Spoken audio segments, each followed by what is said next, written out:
Good day, everyone. I think, colleagues, we can now start our webinar. And we're very happy that there are many participants today in our launch of our campaign on the UN Tax Convention. And now we have many of our board members of GCE and also our partners in Tax Ed Alliance. So before anything else, let us hear the welcome and background to this webinar from from GCE's president, Refat Sabah. So Refat, over to you to open this webinar. Thank you so much. Thank you, Tia. Thank you. I would like to welcome everybody in this webinar, as well as I would like to thank the GCE Secretariat for organizing this important event. Tax justice. For me, as a Palestinian who live in the midst of the human tragedy, justice is a very important word for me. In June, between 3 and 5 of June, GCE board had a meeting and they took a decision to do this campaign for supporting all the efforts that has been done in order to put in place a tax convention justice in tax justice convention in the United Nations. All of us, we know that a lot of countries actually fall to raise their taxes in order to reach the needs for the education, health, social protection, because the pandemic, the climate change, the conflicts in all over the world, there is a loss of public revenue for many reasons. One of the reasons, it was the cross-border tax abuse. They are speaking about $484 billion, as well as the corporate profit shifting, and this is also costing more than $312 billion. But the most important things, that indirect cost, indirect loss, which is the human loss. Sometimes when we look at the conflicts, at the wars, we account how many schools has been destroyed, how many buildings has been destroyed, the number of the people has been killed. But we never look at behind the numbers. For example, those who killed in the wars, in the conflicts, the states has invested in them a lot. They are engineers, doctors, teachers. All the potentials that they have, it went with them. Actually, if we account this cost in financial, you can double all the loss with different reasons. For the World Bank, the IMF, all these financial institutions, when they account, they said 1 + 1 is $2. For us as a civil society, as a human being, 1 + 1, it's equal to the human. So our vision is different when we account the things. The cost of the wars, it's a huge. If you look, for example, at the cost of the war on Gaza, which it has reached billions of dollars. Look at the Ukraine, billions of dollars. Look at Syria, Yemen, Iraq. This money, this cost, if we use it to help the world to come over their crisis, education or health or another things, we will save the problem of the lives of all the people. We closed the world 3 years because of the pandemic. But when genocide or war happened, we cannot close the war. We cannot stop the war for 1 day. I don't understand sometimes this injustice in this world. The reason behind this campaign to help those people, poor people, those countries who is marginalized, those countries who are affected by climate change or pandemic or any disasters. Our reason for this campaign to help those people who is living still under occupation, under difficulties, situations, and to protect the right to education. And this, I would just stop 1 minute about protection. That's always the United Nations ask support, put millions of dollars to protect the right to education. All the campaigns, all the NGOs, all the civil society, we work all over, like years we work, we spend a lot of money to protect the right to education. I will tell you one story. In Gaza, all the schools, all the projects that has been managed by the United Nations destroyed, and the United Nations didn't succeed to protect the right to education there. Who will protect the right to education? So we have to put the United Nations under accountability. We are now asking to have a convention, tax justice convention in the United Nations. Is the United Nations will be able to implement this convention, or just it will be written in their document? We need besides the tax justice convention, we need effective international system for human justice to achieve peace and reduce the human and economic costs of wars and armed conflict in all over the world. You cannot have just tax justice convention. You need also international system for human rights justice. This should be together. Otherwise, we will not do anything. We have to revisit again our work as civil society. What's the human rights mean? Always we said we have to support the human rights without any condition. You cannot say this people is a human animal and this people is a human. And those, most of the civil society, I don't know if they speak out or they are shut up in front of a tragedy for the people. We have to review our work, our principle, our standard as civil society. Why we exist? Are the civil society in the world exist just to get funding? Where is our principle, our value to fight for justice? We have to revisit all these concepts: protection, solidarity, justice, equality, equity.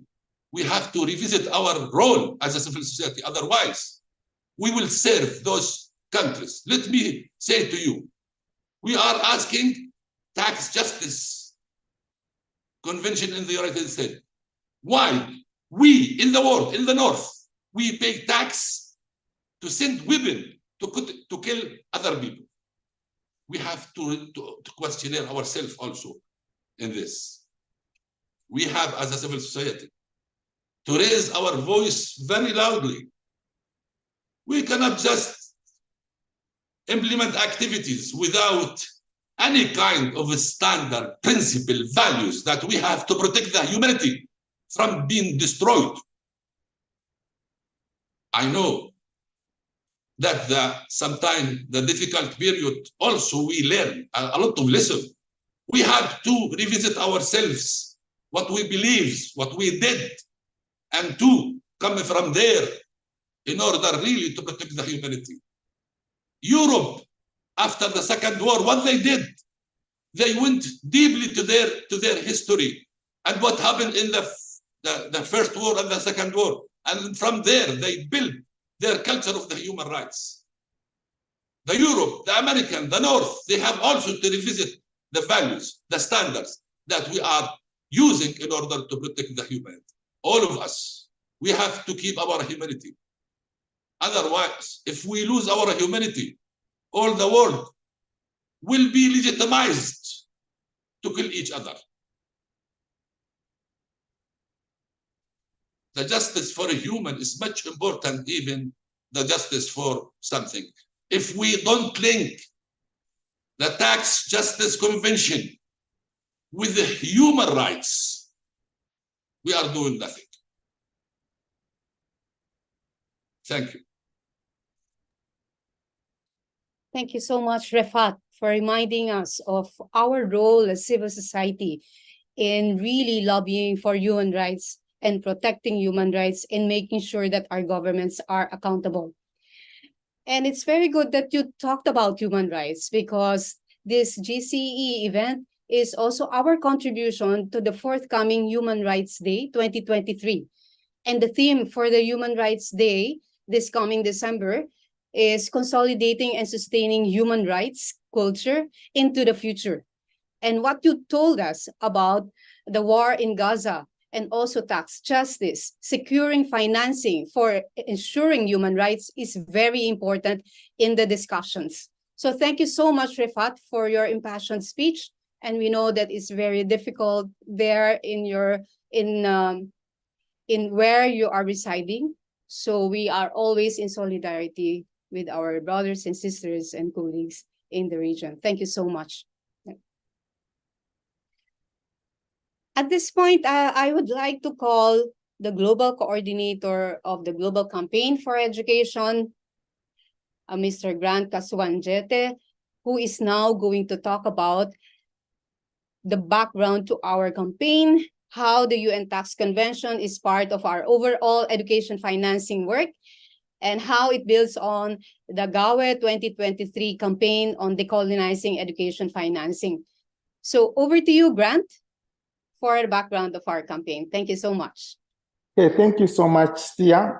Good morning, good afternoon, and good evening to all of you. Special thanks to those that have been working with us, up to this day to ensure that, we have got all the necessary materials and, that, everyone who's going to be part of this campaign has got everything else they need. And thanks to Rifat as well for that passionate speech. Yes, it is true that, we cannot be talking of anything outside human rights.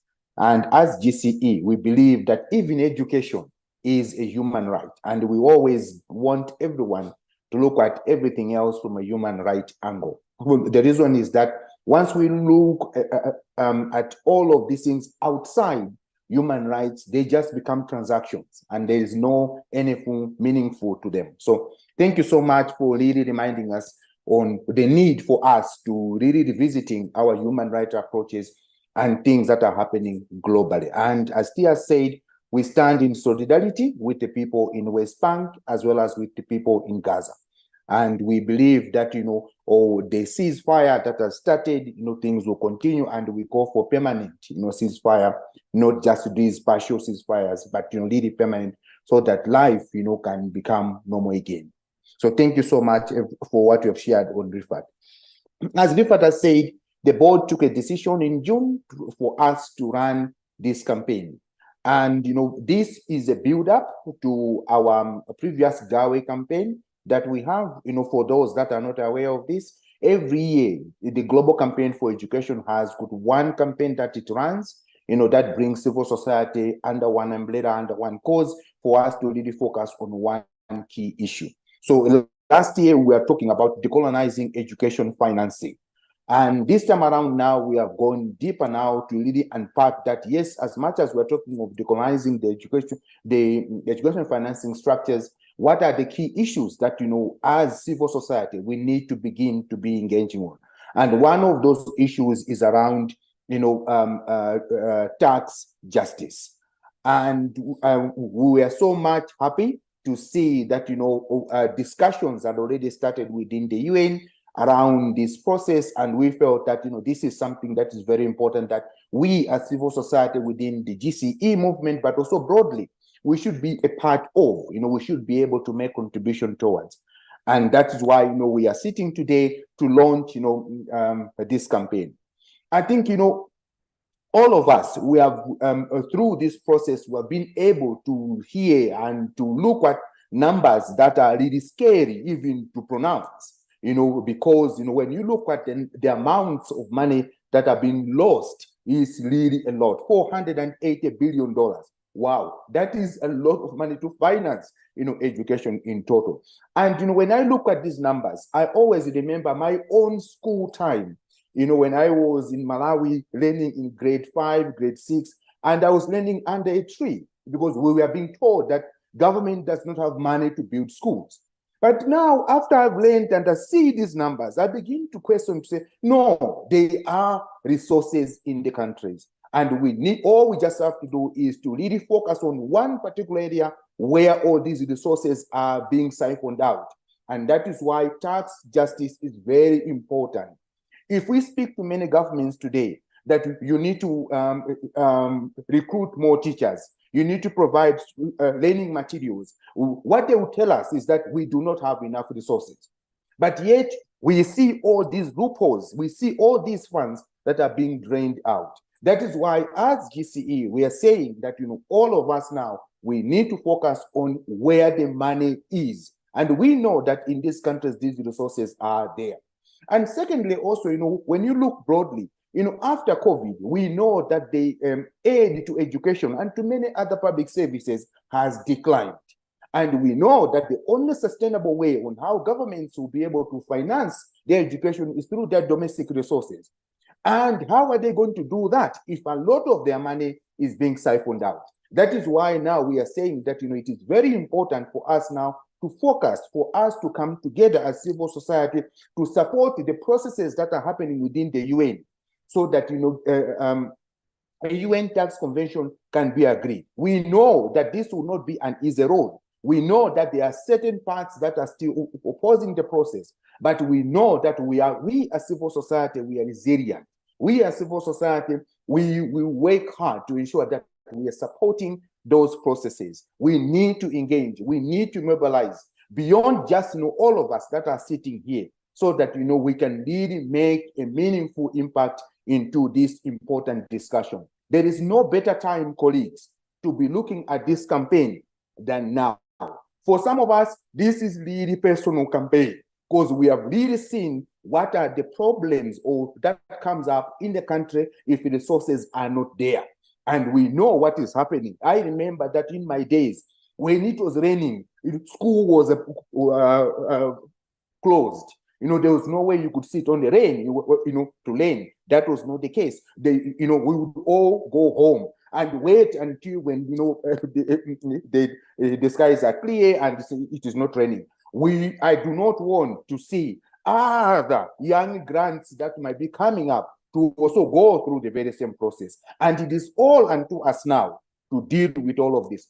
And we have to all hold hands. Those countries that are in the global north, those countries that are in the global south, we need to hold hands and we need to stand together to ensure that, resources that are being siphoned out, tax havens are all closed. This is the call that GCE is putting. And we have got enough resources that are available so that, you can all get, you can also be part of this. My request is this, that we need to see beyond just, civil society. We need to see this broadly. We need to mobilize the citizens. COVID is no longer there. They cannot tell us that, you can't mobilize people in the streets because, there's COVID. All those things are over. We need to mobilize beyond just ourselves. So I'm looking forward to engaging further with you. The Secretariat is available to support all of these processes. And as I said, thanks so much for those that have contributed the materials, that we have, and we'll be sharing more. This will be a long campaign that we're going to do, and we want to do it together with everyone else. So thank you so much, and over to you, Thea. Thank you so much, Grant. And you mentioned a very important aspect of our campaign, and that is going beyond the education sector, going beyond the education movement, and also holding hands. And I reiterate the appreciation that Grant expressed. Thank you to our partners in Tax Ed Alliance. Thank you to the Tax Justice Networks organization who have been supporting us in providing references and their expertise in this campaign. we have to study very hard. So in fact, in the learning session that I've had recently, there were a lot of questions about tax. Okay, so what do you mean by tax evasion, tax avoidance? Does this include CSR, for example? All of these questions, and I think we really need the expertise beyond the education movement. Okay, just before I call on our next speaker, I've seen in the chat that Rafi Serafin has already greeted us. So I would like, Rafi is a teacher in the Philippines, and I would like to encourage all of us colleagues to please write on the chat your name and organization and where, in which country you are based. Okay, so that will help us to know who are in our webinar launch today. Okay. So as I mentioned, we need, and as Grant mentioned, we need to hold hands, and GCE also needs the support of those who have the knowledge and expertise and the long experience in tax justice. And we're doing this very closely with the Tax Ed Alliance.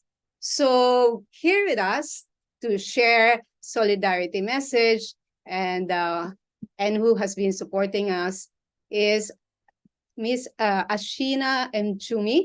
She is the coordinator of Tax Ed Alliance.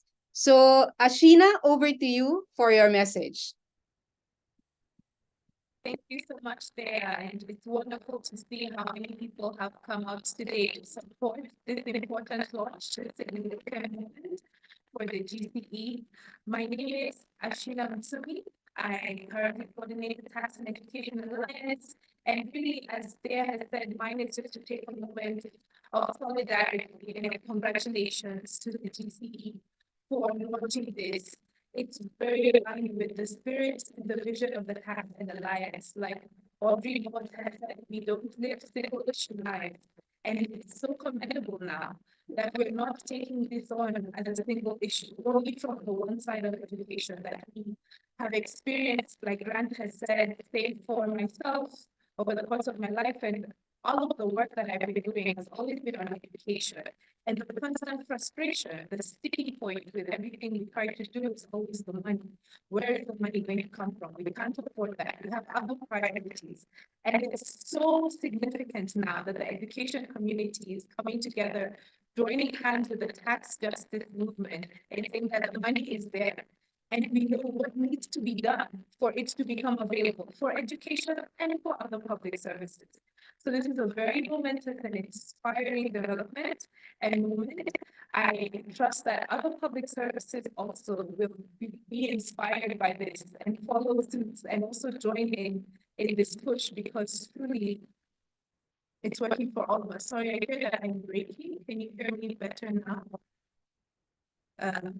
I'm wrapping up anyway with just to once again emphasize my congratulations and commitment to continue working together with the education coalitions, with the tax justice movement to make this a reality. Because as we'll hear in the rest of this discussion, it's incredible news that the resolution at the UN was adopted, but there's still so much that needs to be done. So it's a very timely moment that we're launching this campaign now, because there's so much to do, and we must do it at country level, at regional level, and keep up the pressure at the international level to make sure that this isn't just a piece of paper that we can put in documents, but it makes a real difference in learners' lives. I'll stop there. Thank you so much, Ashina. And thank you for being with us, not only here in this webinar, but always when we have a question, you are always ready to share your response and support to us.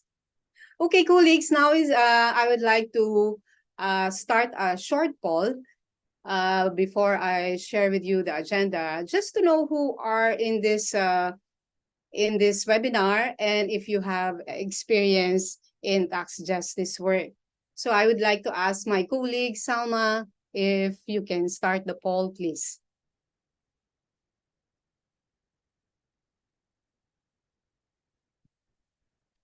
Salma? Okay.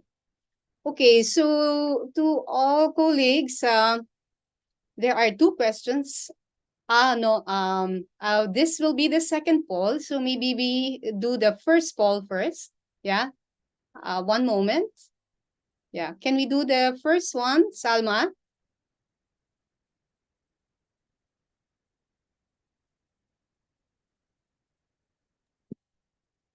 Salma, can we do the first one? Yeah, can you see it? It is showing the first poll. It's like Okay. what is your region? Okay. Because colleagues, can you see the first poll? Can you give me a thumbs up? Ram, can you see the first poll on the screen? Okay, the question is, what is your region? You haven't seen it, Carmen? It's not yet there? No. Yeah. Salma, can you share? Yeah, because poll 2 is showing. It's still Yes. poll 2, yeah. Yes, yes. Can you share poll 1, please?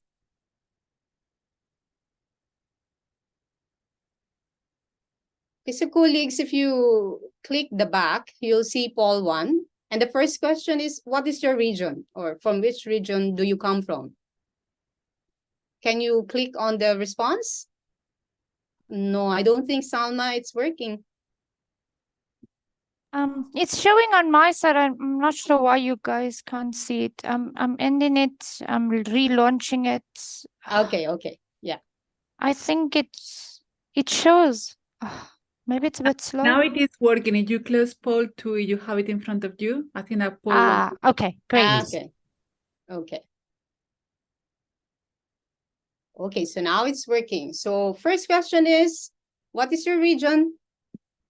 And then the second question is tax justice part of your education financing advocacy? And the third question is, have you heard of the UN Tax Convention? Okay. Okay, let's see. Oh, that's good because we're represented in all the regions. Okay. Still counting. We have 45% of participants responding or responded already. Okay, good. Let's wait for 80% at least. Okay, good. Yeah. Oh, 66% of participants has responded, 68. Okay.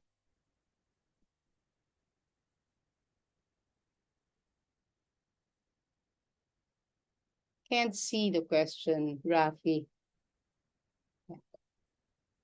Okay. Okay, so we have, at the moment, 72% of the participants has responded. And thank you so much. We're a total of 123 participants, of course, including the GCE staff and including the interpreters.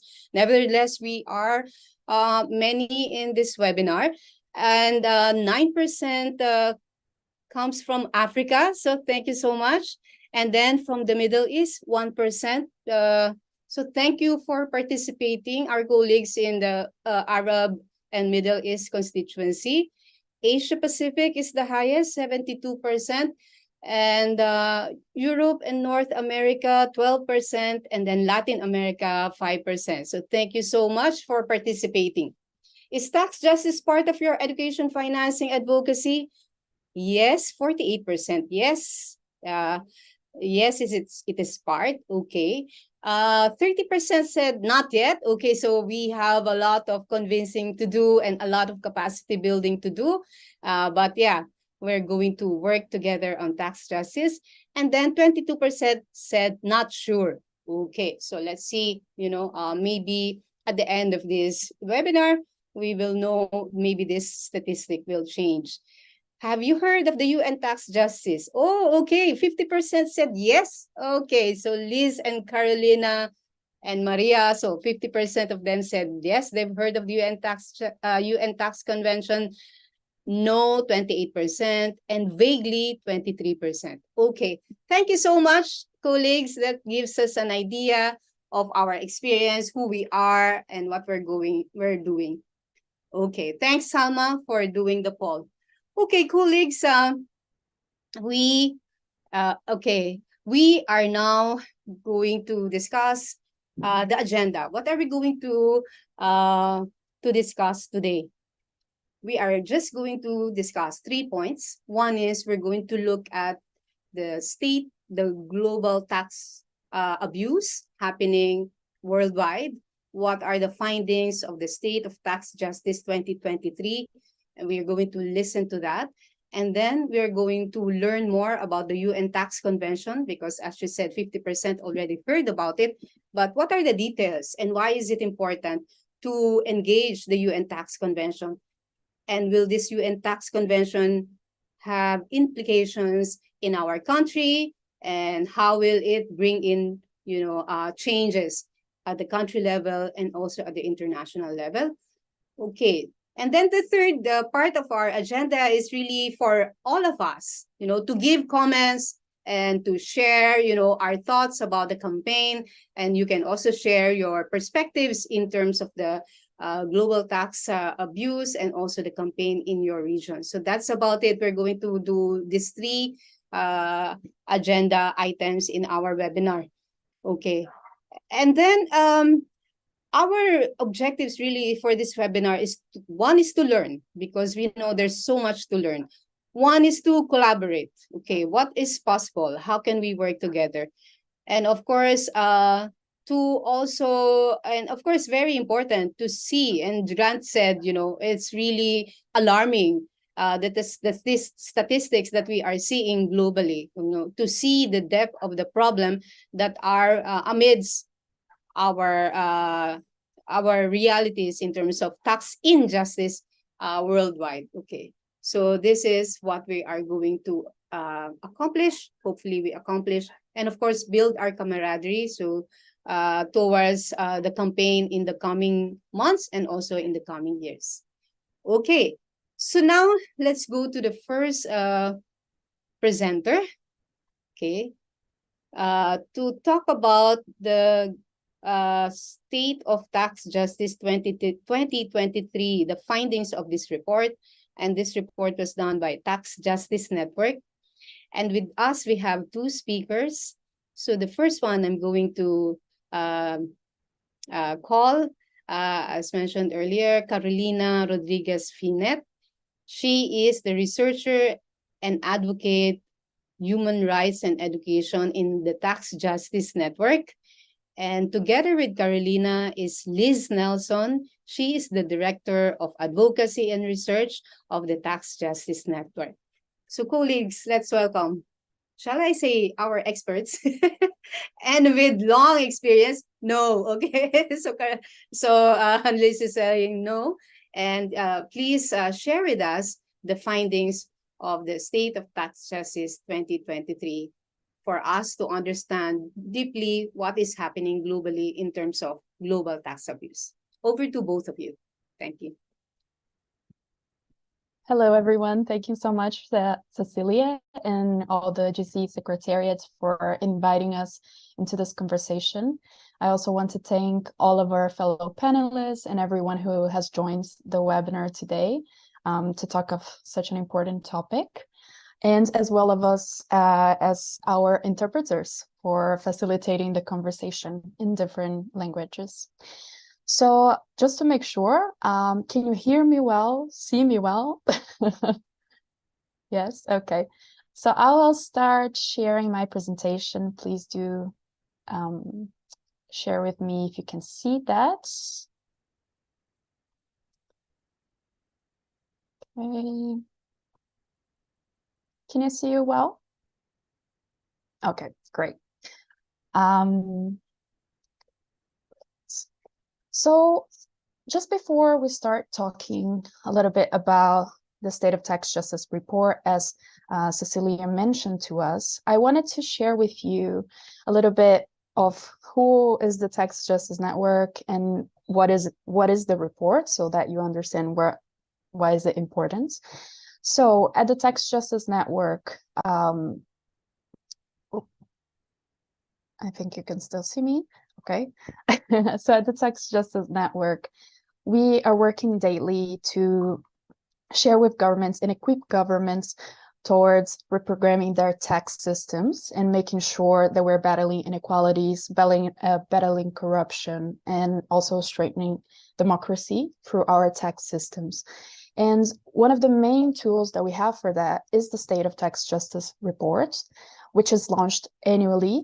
And in this report, we give a panorama of what is happening within the tax within tax justice and the tax systems worldwide. In this, we provide our best and most accurate data on the potential and benefits of reprogramming our tax systems. So it's a very important tool for us.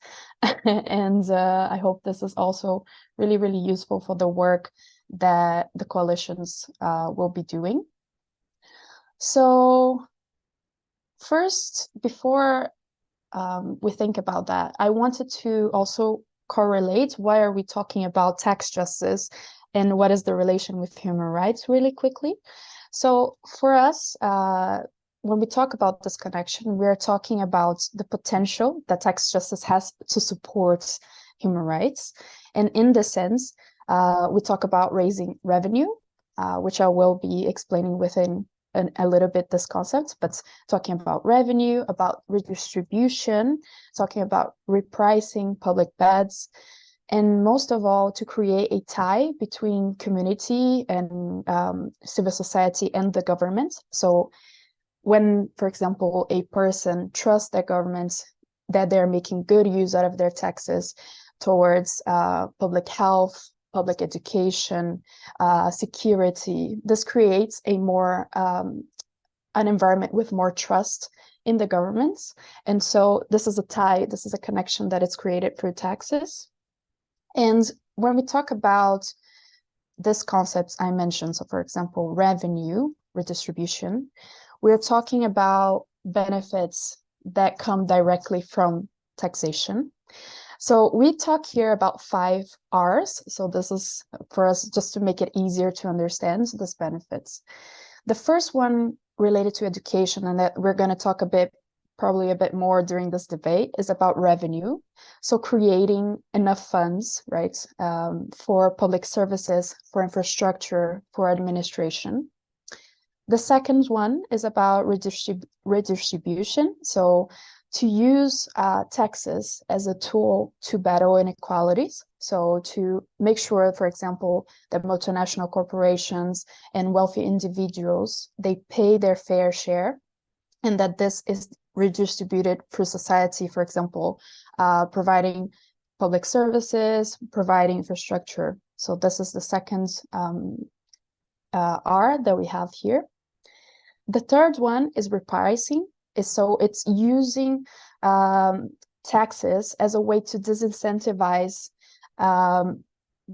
public beds. So for example, a consumption of tobacco, or for example, carbon emissions, who are affecting the whole community, the whole society, but it's to disincentivize, we use taxes to disincentivize the use of such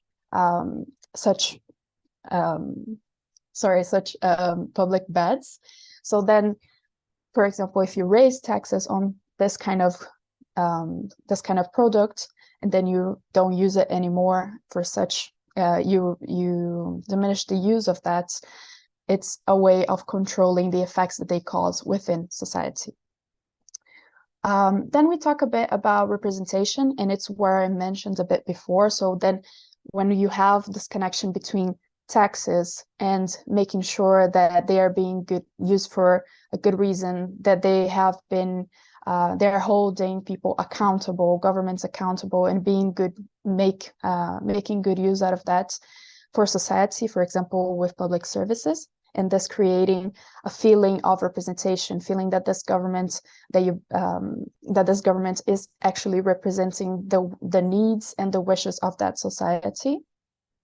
And lastly, but not less important, also reparation. So although taxes... Carolina, Yeah. just before, Okay. sorry to interrupt, just before you go on to reparation, I don't know if the slide's stuck or you want to go on to the 5R. It's still showing the opening slide.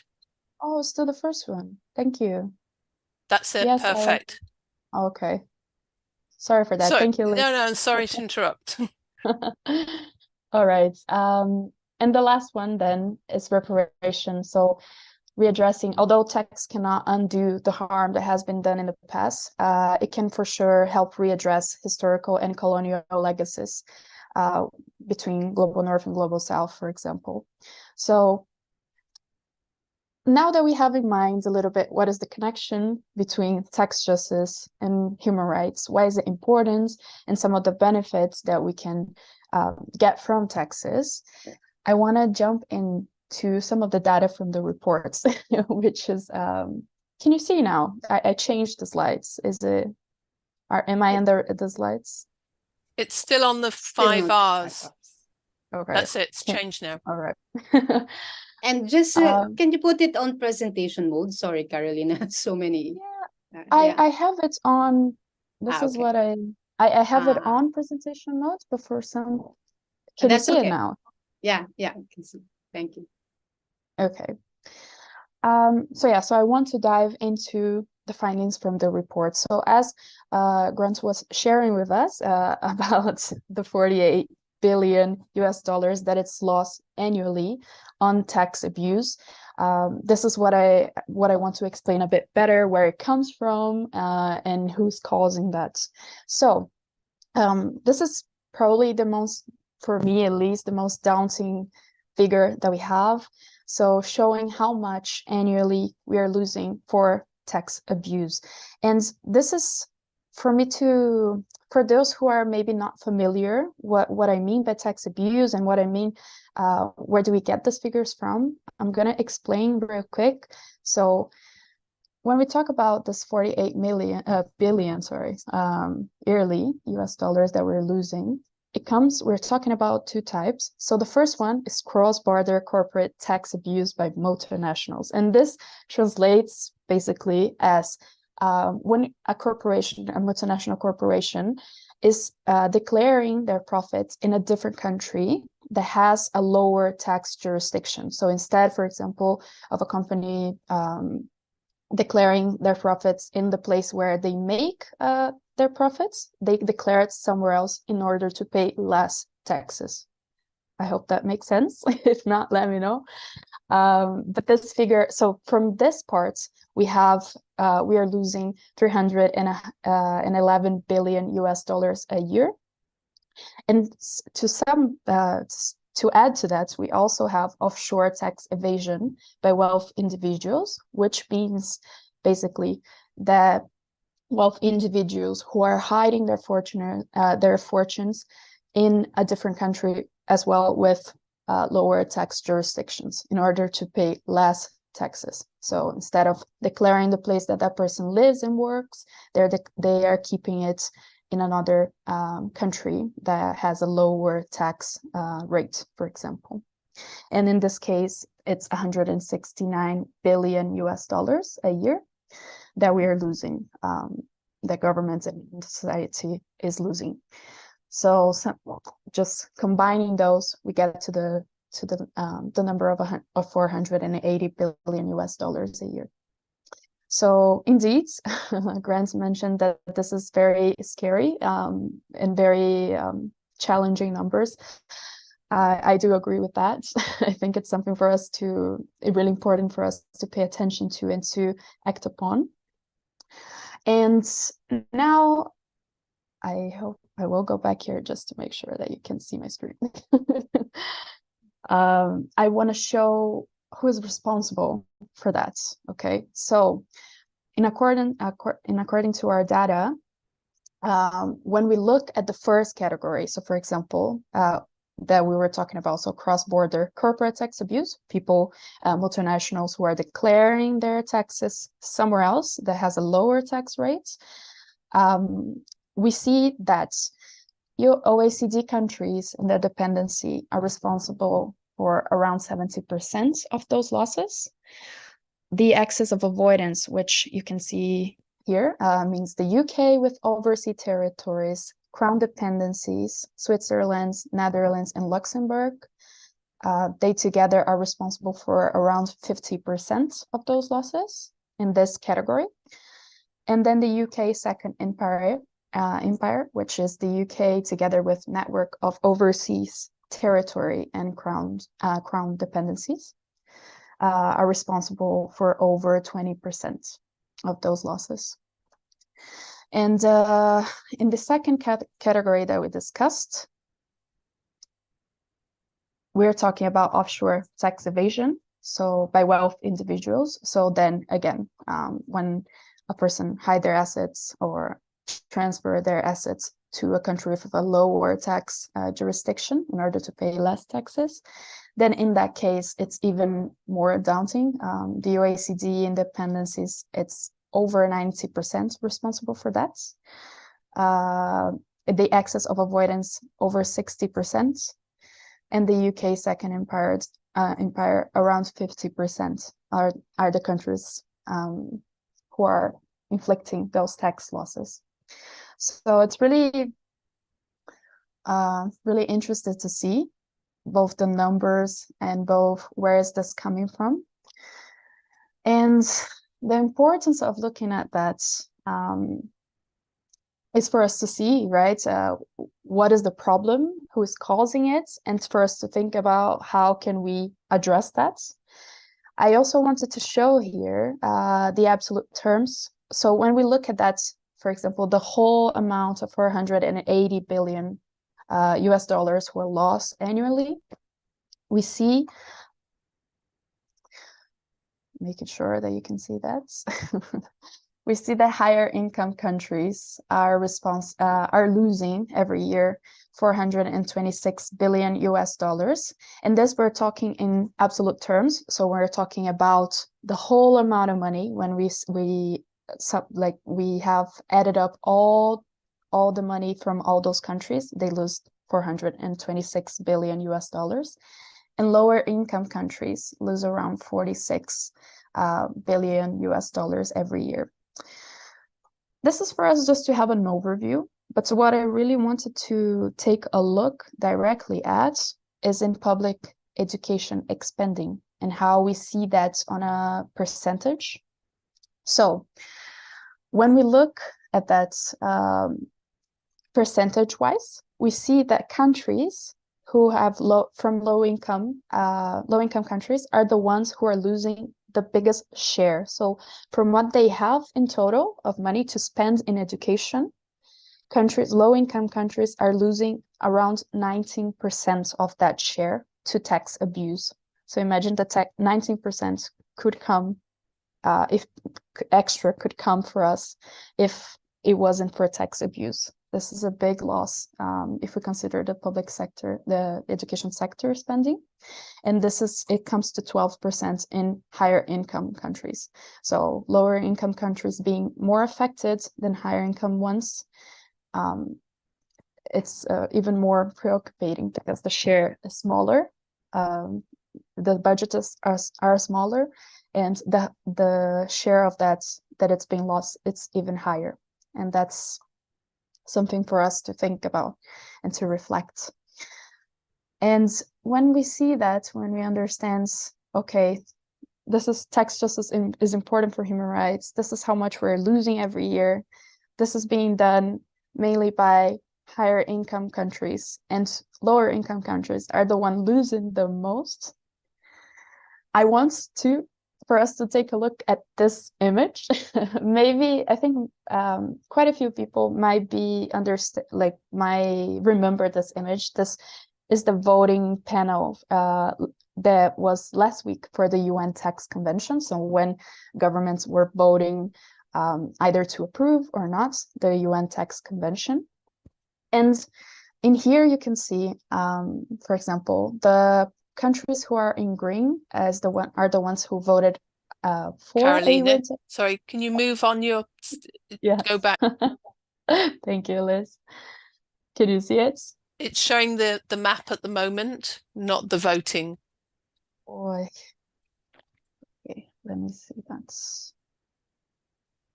I will stop sharing and then share again. Maybe that's well. Okay. Sorry about that, everyone. Let me share online. Maybe that makes it easier.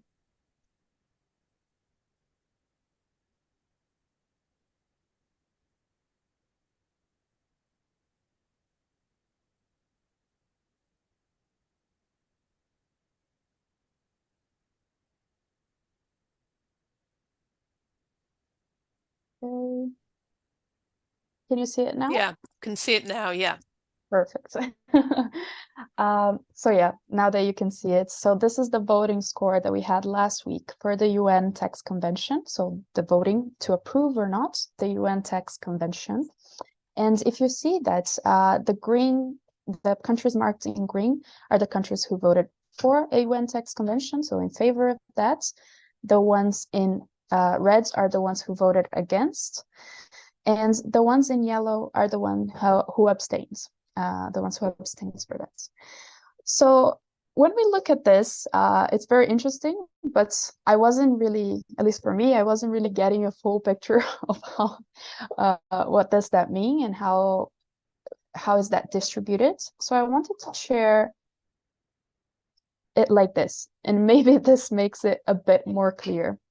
So when you look at this map now, you can see, hopefully, the countries, okay, the countries in light blue are the ones who voted in favor of the UN Text Convention. The ones in red, the ones who voted against, who didn't vote, sorry. The ones who are in dark blue are the ones who abstained, and the ones in yellow who voted against. So if we look at the ones who voted against a UN Text Convention, we can clearly see the regions and also the countries who are parts, for example, of the OECD, the countries who we mentioned to be the most responsible for tax losses every year and who are receiving and facilitating this tax abuse. So yes, so I think for us today to think about how this is distributed globally and how this vision is related to education. So when we talk about moving the UN Text Convention, Liz, if you want to share a bit more about that as well, feel free to jump in. We're talking about the possibility of having a more inclusive space to debate the tax systems. And currently it is held at the OECD. And of course, it makes sense that countries who are in the OECD will not support this change. But it's important for us to think about why it would be nice, why it would be possibly useful for us to have this change, and what it means, for example, for having a more democratic process where people can have an opinion and can shape this towards everyone and not only wealthy individuals and wealthy countries. And just to finish off, I want, after we talk about all these numbers and all this data, just wanted to bring it really directly to education. Just a quick warning, this this data that we have here displayed is from last year, but just for you to have an overview of what we're talking about here, about the losses directly in education. When we talk about, here we say that it's 483 billion US dollars. In this case, I just mentioned that it's 480 this year. But if we think that from that part, over 30 billion US dollars are lost within the 27 low-income countries and 36 lower-income countries, which the data is available for school pupils, and that there are 41 million children who are out of primary school within those countries. And we think about also that 160 countries, the World Bank, and other UN institutions committed to a 15 to 20% allocation of their fundings towards education, so of their budgets towards education. And we take all of that and calculate it and see that in those, if those 30 billion that are lost in those countries have been, 20% of that had been allocated towards education, we would have over 20 million children who could attend primary school and who are not currently attending. And for me, this is the most daunting information, because we see directly how wealthy individuals and multinational corporations neglecting their duty to pay taxes, the right amount of taxes that they own, are directly affecting children and human rights in general, but especially the right to education and preventing people from accessing that. So so this is something that I wanted to bring to the table today.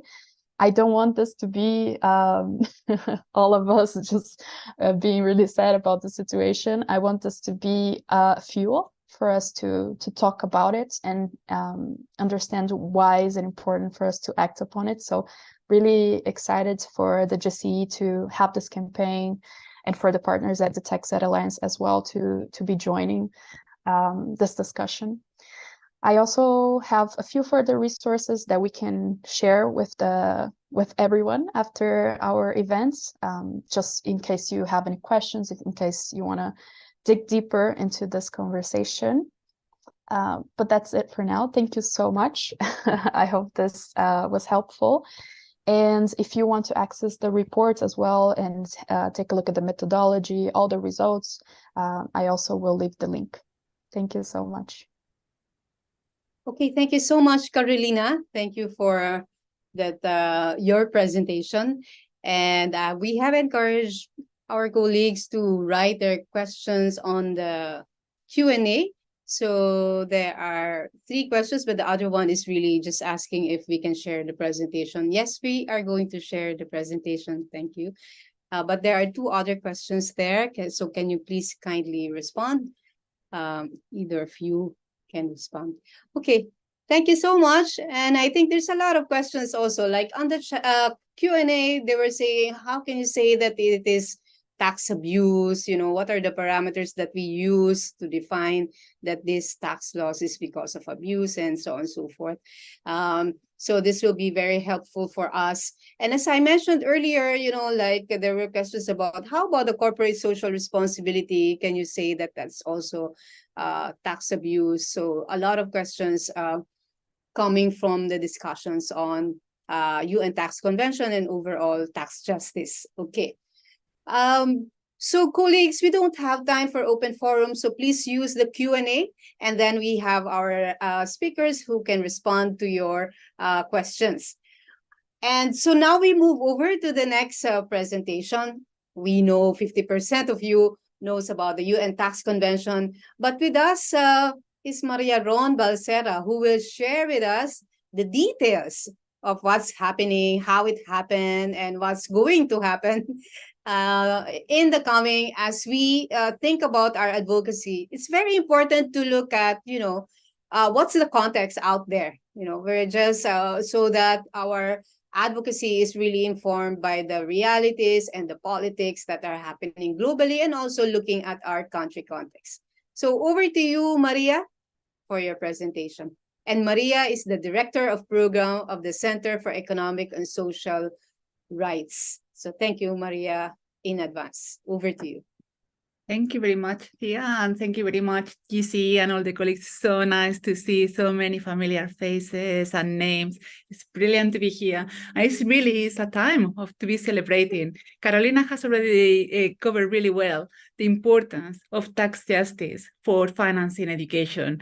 You might have seen, you know, the presentations talking about what we need to really raise and increase the 4 S's of the budget, right? Increasing the share of the budget, increasing the size of the budget, the sensitivity, and the scrutiny. But today I'm going to be talking specifically about the UN Tax Convention, its significance, history, and updates. And you can see the slides, right? Thea, can you give me a thumbs up? Yeah, perfect.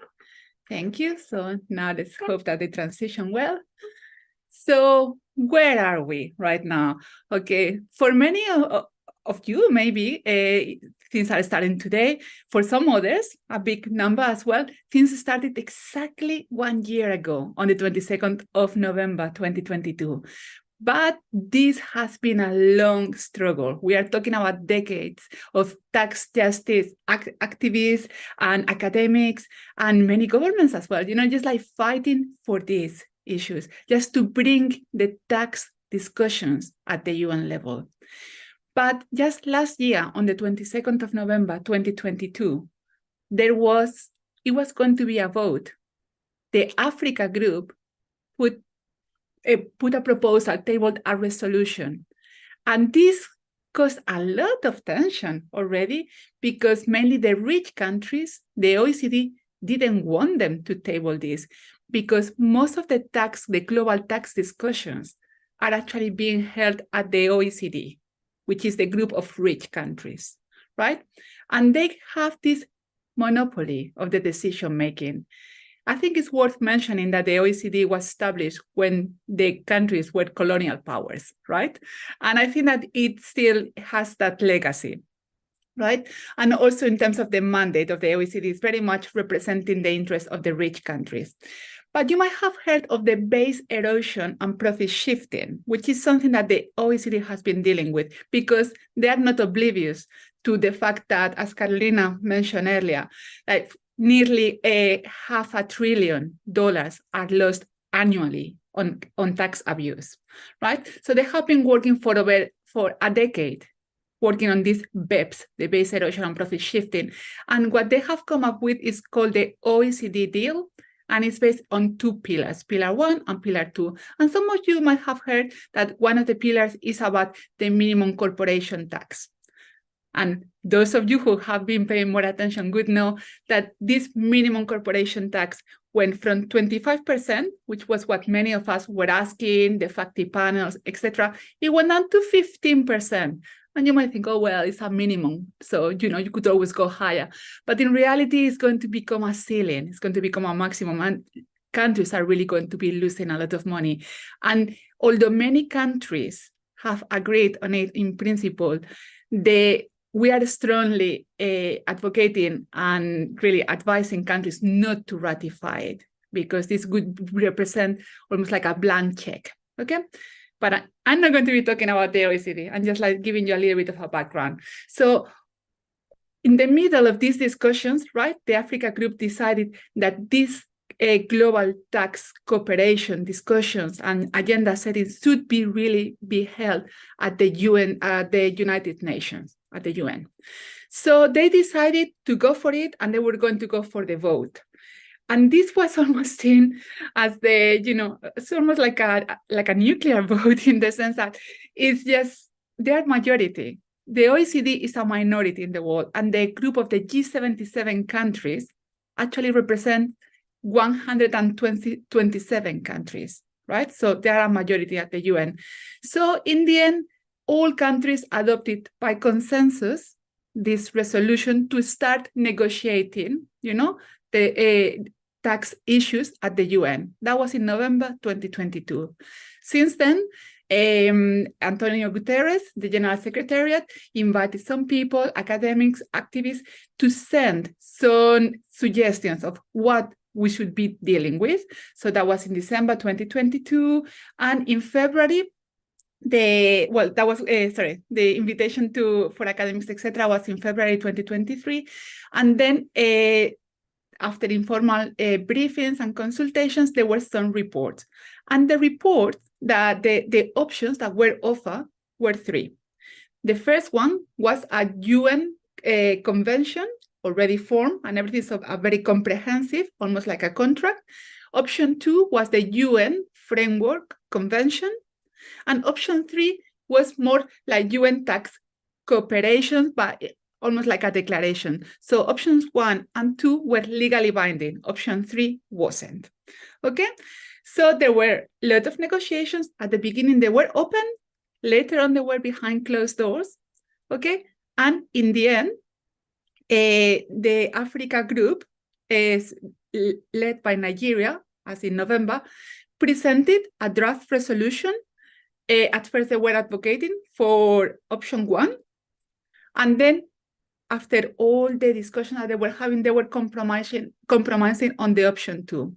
the OECD countries were very much pushing for the option 3, the non-legally binding, and actually they were talking about maybe adding other options, adding a working group, etc. So they basically weren't willing to give up power. And they were just using excuses such as like, this is a duplication of the OECD efforts, this is not going to lead anywhere. And the tension was so high that in the end, rather than adopting it by consensus, they decided to go to a vote. And this is what I'm going to show you.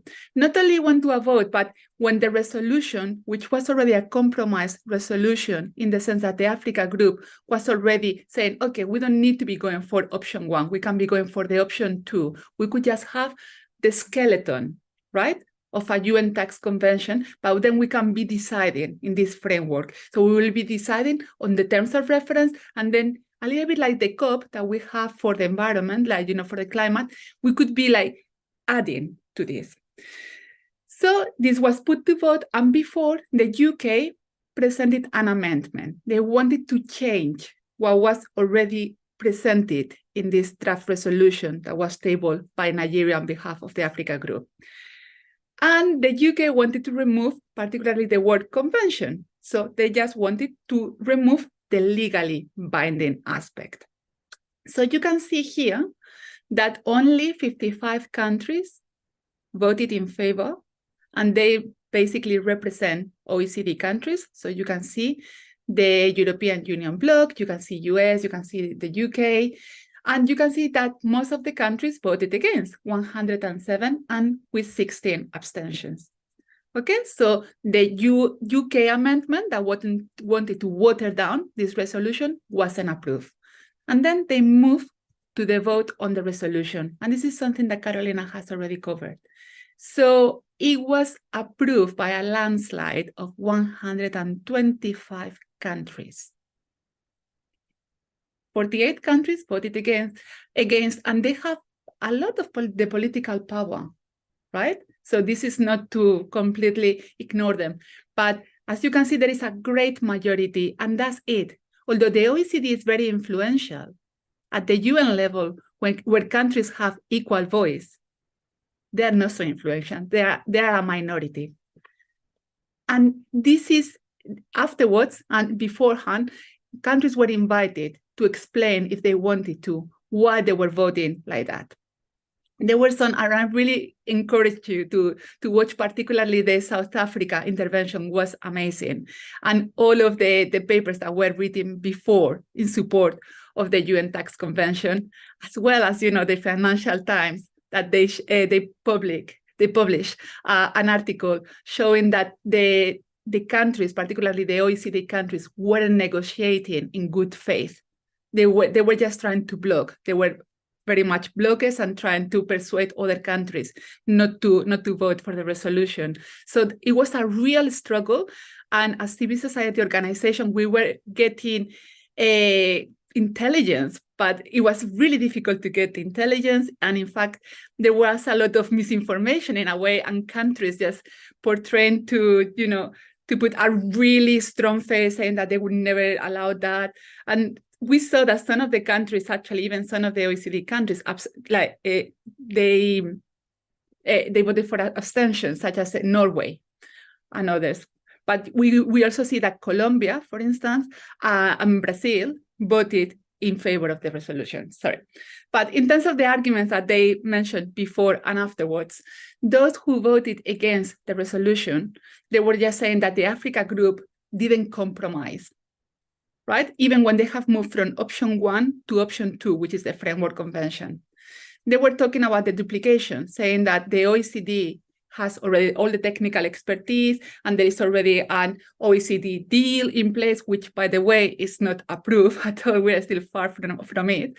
But they were just saying that would create confusion. And you might know that in taxes, that this is one of the principles, right? That you have to have like clarity, predictability, etc. And they were talking about the expertise that the OECD has, right?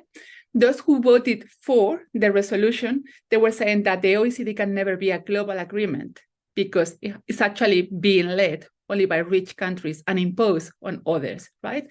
That the UN is the only place where a global agreement can be reached, it's the only place where countries have an equal footing and equal voice, and they are able to set the agenda and be able to make to take decisions, with equal footing. That the UN offers a neutral secretariat in the way that the OECD doesn't. It offers transparency in terms of decision making, and it also invites observers from civil society organizations and others. So that really adds to the transparency, the voting system, the open negotiations, etc. And very important, particularly for us in education, is about the mandate of the UN. That it has to do more with human rights. It has to do with the Sustainable Development Goals in the way that the OECD doesn't have that mandate. It's very much a purely economic organization that, as I said, has its roots in the colonial era. This is something that these calculations are taken from Tax Justice Network, but this is, I think, is very relevant that the countries who voted against, right? So these 48 countries who voted against the resolution represent only 15% of the global population. However, they enable 75% of the global tax abuse. Carolina already mentioned that with the axis of tax abuse. However, the countries who voted in favor of the resolution represent 80% of the total population. And it's about due time that they should be having an equal voice to make this tax cooperation and to ensure that we can tackle the tax abuse that is really undermining human rights, that is really undermining the possibility of the governments to be able to fulfill human rights, and particularly the right to education, to be able to raise that revenue and to be able to spend it in education and other public services. This really represents a fight between, colonialism and neocolonialism, and this move to not only decolonizing, but also multilateralism, right? And it's a fight between the interest, not of rich countries, but I would say the interest of multinational corporations and the wealthy versus the interest of human rights and the Sustainable Development Goals. So where are we now? What are the next steps? Now that it has been approved, what can we do? Okay, so now it goes from the second committee at the General Assembly to the fifth committee, which is where they discuss the budget. Now, this resolution has a very low budget in comparison to others, which is only $1.6 million, okay? And this is expected to be approved before the end of the year. We have heard that normally the fifth committee works to approve this between Christmas and New Year, when most of us hopefully are on holiday. They will be working that and working really long hours, and hopefully they will approve it. But we know that we will have a lot of pressure because this is one of the points where they can exercise pressure all of the countries that are unhappy with how the vote went. Then they will be discussing the terms of reference. And this is something that both Refat and Grant were talking about, how this is our opportunity to be suggesting why it should be there in terms of human rights, why it should be there in terms of education, why this matters not only to raise revenue and to tackle tax abuse, but how it matters to mobilize the maximum available resources for countries, which is a human rights obligation, right? And the extraterritorial obligations, and how it needs to be linked, right, with particularly economic, social, and cultural rights. Then it will be, so this discussion will be, we don't know exactly when, how open they will be, but we'll be sharing with you. Then we also have another opportunity to be raising some of these things at the Summit of the Future, which will take place in September 2024. And some of these would be on education, also on financing for development. And then we had the Financing for Development Conference that will take place in Spain in 2025. But hopefully by then things could be a lot clearer, and we will be there. Now, of course, as I said before, some of these countries, 45 countries, voted against, and they were sulking. They were, in a way, humiliated. Some people say that this wasn't only a historic vote, to take things into the UN in a multilateral mechanism with equal footing. But this was also a vote of no confidence for the OECD deal. So they are going to be fighting that, and they are going to use every weapon in their arsenal, in a way, to try to defund, to delay, and to delegitimize, right, this resolution. And we need to be there to convince them that this is good for everyone. It is good for rich countries. It's only bad for those who are the tax abusers. And I think that that should be one of our key messages. This is not about going against the OECD, but it really is going against all of those structures that enable tax abuse and are undermining the public funds, you know, for every government. And they are really defunding education and other public services and pushing the violations of all these human rights, pushing more people into poverty, right? And I think that we will see a lot of obstacles that in the budget negotiations, and we need to put pressure there. So the campaign should be looking into that. There would also be something that we need to consider is that they will continue pushing to remove the legally binding aspect. So they will probably want to put the word convention in brackets, and they will talk about declarations, cooperation, etc. But we really want this to have teeth, and it has to be binding, and it has to be legally binding. People don't pay tax on a voluntary basis, right? It has to be legally binding, otherwise it doesn't work. And then we really need to push against this argument of duplication, because whatever you like in the OECD, you can incorporate it in the UN. It's not about duplicating, but in all honesty, there is more and more research that shows that the OECD deal is not the solution. Countries are going to, in the best case scenario, they are going to gain very little. In the worst case scenario, they are actually going to lose, okay, revenue because of this deal.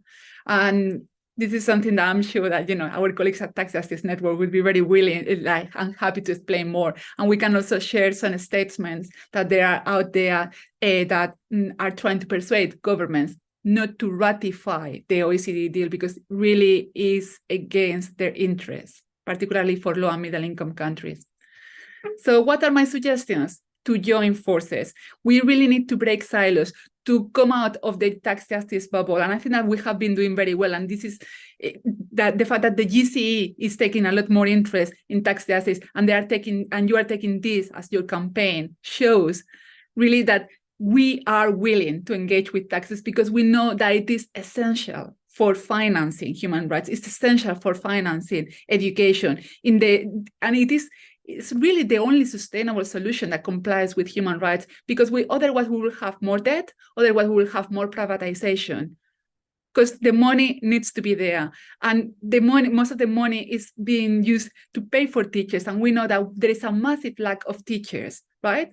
So it's just, we really need to be joining forces, but not only in education. We need to come out and really join with other public services, particularly health as well. We need to join forces with human rights organizations, gender equality, and also climate groups that are also coming, you know, like in support of this, because there are different financing mechanisms, right, for climate justice. And CSR, the organization that I represent, are working also with many climate groups in this sense.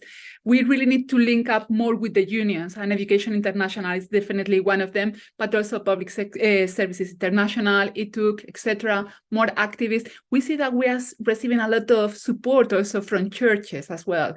So the ACT, but also from parliamentarians. Some of them need some more capacity building. And we need to make sure that the Africa group, which is already really strong, because, you know, is able to engage everyone else in the G77, because most of these votes and resolutions, etc., are taken by consensus. So it only takes one or two spoilers not to get there. But it is the same for us, you know, when the EU bloc also makes decisions by consensus. So we just need to target like one or two of the 27 countries, right? And to be on our favor. And particularly the Scandinavian countries are more willing to, you know, to see tax justice as a solution, and the UN Tax Convention as a solution to the many problems that we are seeing. And it's the same with other OECD countries, particularly those countries in Latin America. So I'm really happy to take any questions or comments that you might have. And I don't know how we are doing for time. Thank you very much, Thea. Okay, thank you so much, Maria.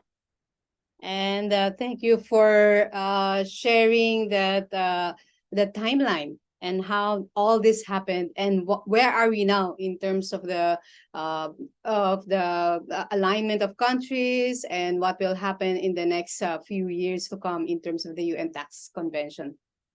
There is actually a question that I got during the learning session in the Philippines is what happens if the UK and the EU do not sign this UN Tax Convention, they don't vote for it. So those questions and strategizing, we know that 80% of the countries have voted for it, or they comprise the larger population. But then again, those who are committing the global tax abuse, they're really, going against this. So yeah, so that would be part of our strategizing. But as Maria also said, we can also work with other countries in the European continent, and we will continue doing our advocacy. So thank you so much, Maria. And if you have a question, please write on the Q&A. And colleagues, if you notice, your questions have been answered by Liz and also Carolina in the Q&A. So please check the responses. Thank you so much. And appreciation to Maria from the chat. Okay. So now let's join forces. So this is what we're going to discuss now. And a lot of organizations are saying, oh, we're very happy GCE is joining the campaign. And we have, as Maria said, we should break the silos. We should broaden the collaboration. We should work in solidarity. So let me just share a few discussions that we've had within GCE in terms of this campaign. And then after this, after my and Vernor's presentation, then we will go into the GCE members and we will listen to their reflections and also their suggestions if there are any. Okay, so let me share, and I'm so sorry, colleagues, we are just going through all the presentations. Don't forget to write on the chat, okay?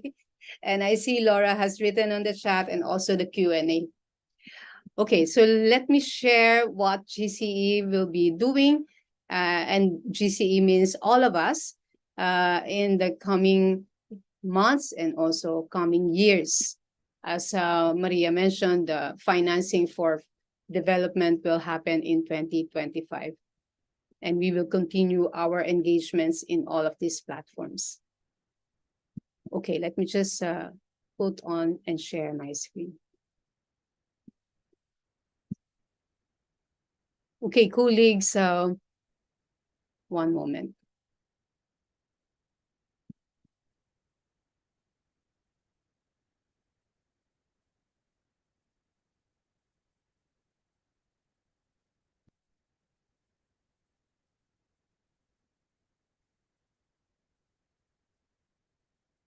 Okay, before we go into my presentation, because now we're talking about the campaign. And in the Philippines, we are always very fond of doing claps. So colleagues, there's still 95 of us. And I would like us to give our speakers, Carolina, Liz, and also Maria, digital clap. They say digital clap. So colleagues, if you're still there, please put on the digital hand and digital clap, because and give our appreciation to our speakers. Thank you so much to that session. Very in-depth discussions on the global tax abuse and also what the UN Tax Convention is. Okay, thank you so much. No, okay. Okay, now we go to the campaign. And because these are also initial ideas of the campaign, we will further develop these ideas. But colleagues, you can see now we have a logo. And this is the logo that we have created, and based also on a few comments that we received during the meeting of the campaign's advisory group. So this will be our logo for the campaign. And as I mentioned, this campaign will first of all disseminate the content of the UN Tax Convention and also what will be deliberated in the UN. So Maria mentioned the 3 options, and what we really want is a binding UN Tax Convention, a binding framework. So we will discuss this within the education movement and also beyond our education movement.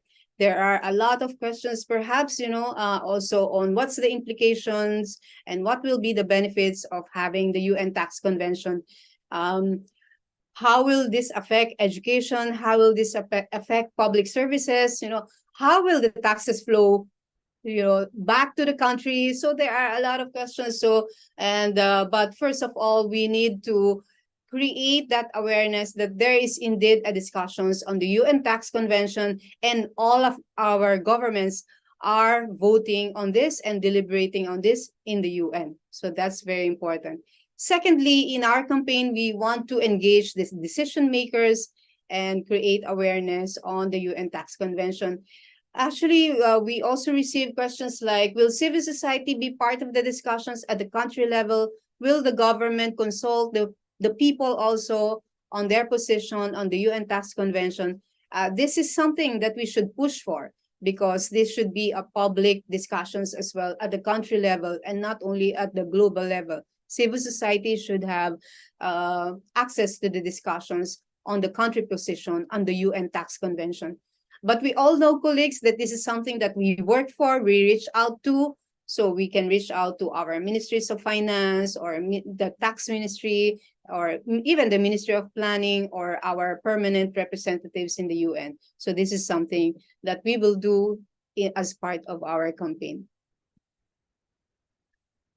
What are the calls, GCE calls on tax justice and education? Colleagues, you remember that in GAWE 2023, these calls we have already demanded during our Global Action Week 2023. But we would like to focus on the calls related to global tax rules. We have 5 calls: change the global tax rules, support the UN Tax Convention. Second, we are calling for tax justice now, negotiate taxes with dignity and accountability. And what we said is that our governments are giving permission to the multinationals to get their taxes out of the country through the tax incentives, through all these legal tax holidays that our countries are giving to the multinationals, because they want to invite the multinationals to operate in their country. But this is not good. This is really a race to the bottom. So what we want is for our governments to negotiate taxes with dignity and accountability at the country level and also at the global level. So this is part of our call. The third is very straightforward: stop corporate tax abuse, make multinationals pay for their share of taxes. So this is a strong call that we will do.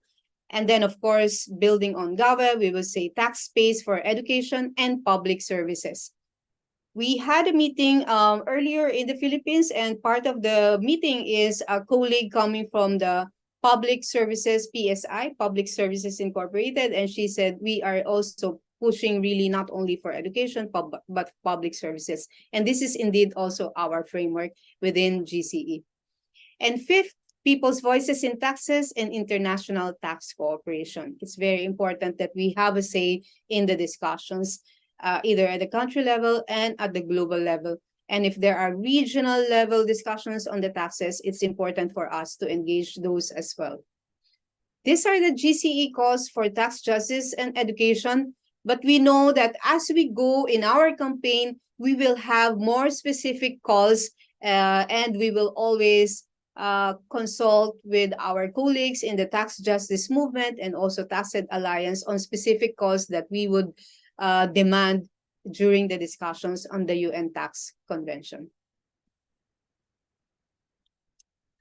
What are our strategies? Of course, mobilizing the education sector, the national education coalitions, the teachers' unions, the youth and other stakeholders, the communities as well. we will set the agenda, and it's very important that in our discussions about the UN Tax Convention, we're not only talking about the importance of the UN Tax Convention, but also within the framework of tax justice, decolonizing education financing, and of course, we continue to say that these resources should be allocated to the needs of the people, and equity should be ensured. And so we will always be guided by the 4 R's of education financing. Carolina talked about the 5 R's. I only wrote here the 4 R's of tax, but and then again, okay, we will update this, the 5 R's of tax. So this is another framework that we will be discussing within the movement. A lot of our members have requested capacity building, learning sessions, use of research and evidences for advocacy. So for example, in the chat, I saw there was a question like, how do we compute the 30 billion? You know, I'm pretty sure because we are going to talk about the tax and we are going to engage our government. It's very important that we have the evidences and we understand the evidence when you use it for our advocacy. And that's why it's also very important to work with tax experts within the tax justice movements as well. As we say, we are going to do this campaign for the long haul. So we have identified policy engagements, the country level, regional also, and global policy platforms. And Maria also mentioned already, the Summit of the Future is one platform or one engagement that one policy platform that we're going to engage in 2024. Of course, very important is awareness raising and also communications. Doing our communications work and also making sure that many people across our country and across the globe will understand what UN Tax Convention is and what are the benefits of having the UN Tax Convention within our framework of tax justice and development justice. So these are some of the strategies that we have identified in our campaign. But of course, these strategies will be contextualized at the country level by our members and by our members also at the regional level. Okay, so this is the launch of our campaign, and we are just beginning our launch. And from this launch, we will have a lot of activities from now until 2024. But let me just share a few activities that we have done as a kickoff also in the Philippines. All of these are in the Philippines. So we already have the Teachers Dignity Coalition who has expressed their support to GCE's campaign. Teachers Dignity Coalition is composed of 30,000 public school teachers in the Philippines, and they have already posted on their Facebook. We had a learning session with them, and you can see colleagues. These are the officers of the TDC, the Teachers Dignity for Coalition, and they are representatives of different provinces in the Philippines, and they were saying that we want to learn more, and we will disseminate this not only among the teachers, but also in the schools. We had also a learning session with the National Education Coalition in the Philippines, the Civil Society Network for Education Reforms, or ENET Philippines in short. And you can see we had a short discussion with some of their board members and also some of the staff of the Secretariat. So let me just share with you the video.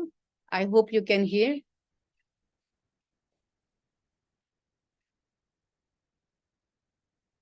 Okay, I hope you heard the audio. Did you hear the audio? No. Okay, so there's no audio. Okay, what we're saying is that ENET for Tax Justice, UN Tax Convention, now na. In the Philippines, we always add the na at the end to make an emphasis. So this is what we chanted. So you can see very determined women there during the meeting, and one man, and also we have colleagues who joined us virtually in the learning session. So these are just kick-off activities. We will continue to plan out with GCE members on what we can do in terms of the campaign. Okay.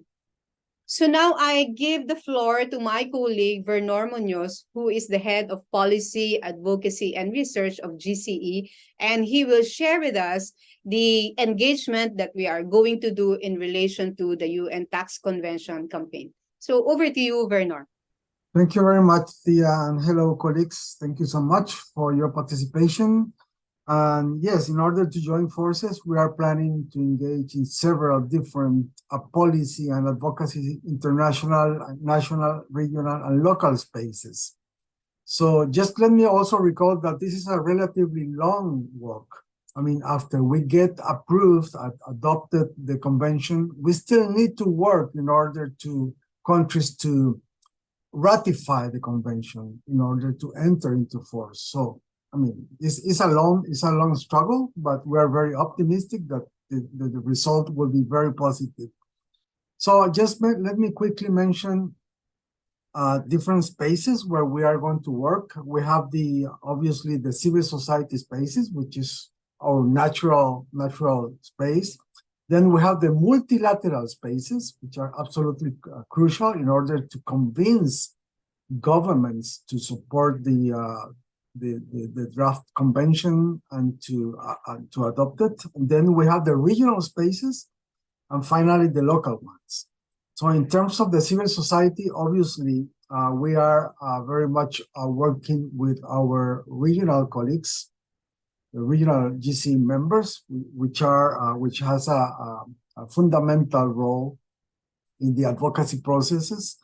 Then obviously our tax network colleagues and the Tax Education Alliance and the tax movement working for the adoption of the convention are also critical ones. Not only the international ones, but also the regional movements. We have super powerful colleagues working at the regional scape. So this is absolutely crucial for us. And then at the UN environment, just to recall that we're working together with the major groups, the UN major groups, the civil society groups, representing civil society into the UN architecture. And we are leading the education and academia stakeholder group. So these are also key allies for our purposes, together with the people's movement against anti-multi-stakeholderism, the PSI, as Pia mentioned, the Consortium for Human Rights as well, and the CCNGO. So the civil society is very strong, and we are bringing the campaign into these groups. And then regarding the multilateral spaces, we need to mention, obviously, the high-level political forum and the Summer of the Future, which is absolutely key for us. Actually, the Summer of the Future will be an exceptional space to finalize this first phase of the campaign. But we think that other UN-related spaces are critical, such as the Commission on the Status of the Women, for instance. I mean, we really feel that this tax justice campaign should have a gender phase that we need to strengthen. Then obviously the World Bank spring meetings are crucial for us. And believe it or not, we really think that the OECD should be also reached. I mean, for me, it would be crucial to bring together OECD officials or representatives discussing with our African colleagues representing the African group on the importance of getting this convention really discussed and eventually approved. Then the Human Rights Council might be also a good space to touch. And in terms of the regional bodies, obviously the African Union, the ASEAN, the SAARC, in Latin America, the Organization of American States, together with the CELAC and the European Union as well. And finally, we think that our local members, national members, I mean the National Education Coalitions, should play a crucial role in order to advocate within their countries for and with the national governments to support this initiative. So we need to touch base with the tax ministries, with the legislative bodies, and with other actors, certainly. I mean, this is something that we really need to work together with the teachers' union and students' organizations and unions. So we think that all together we can manage to bring this to a good port.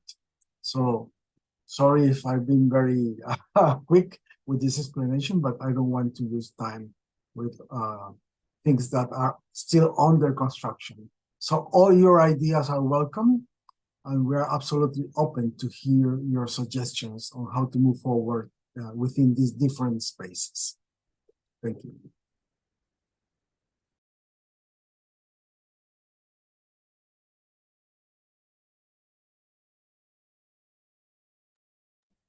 Thank you so much, Vernor, for that presentation.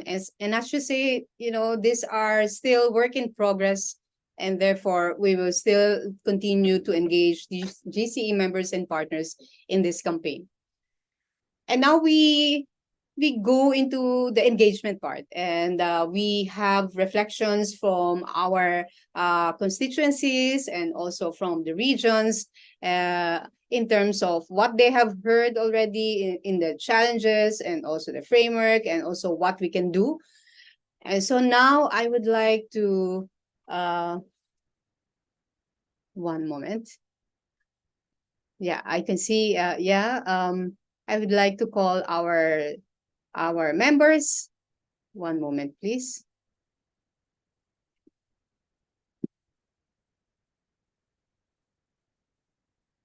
Okay.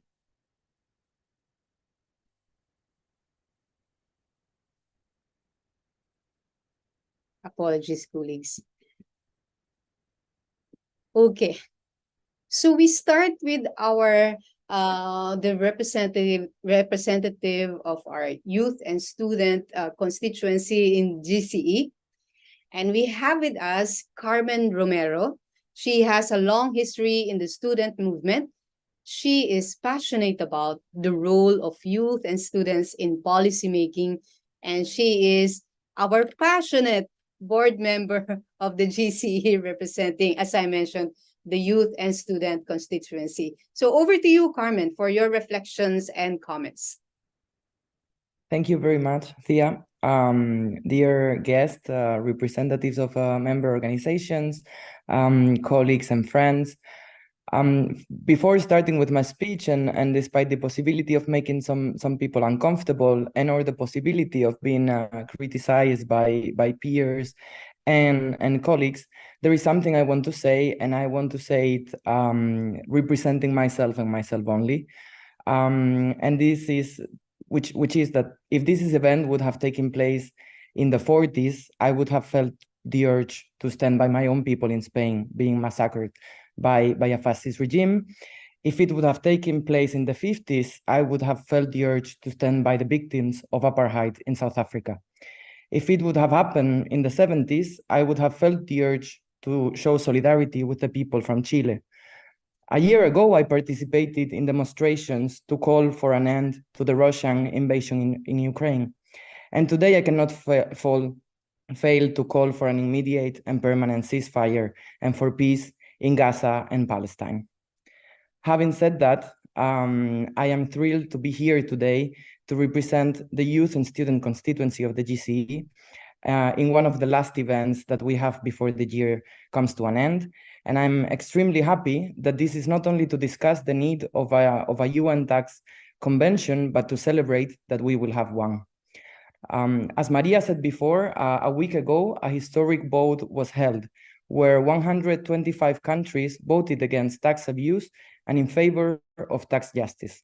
Many people might think that the youth and or the students are far from these topics, but we're not only that, we're also global citizens. And while We have seen years of austerity policies, cuts in basic services such as education and health, while people my age live one of the worst housing crises that we have witnessed.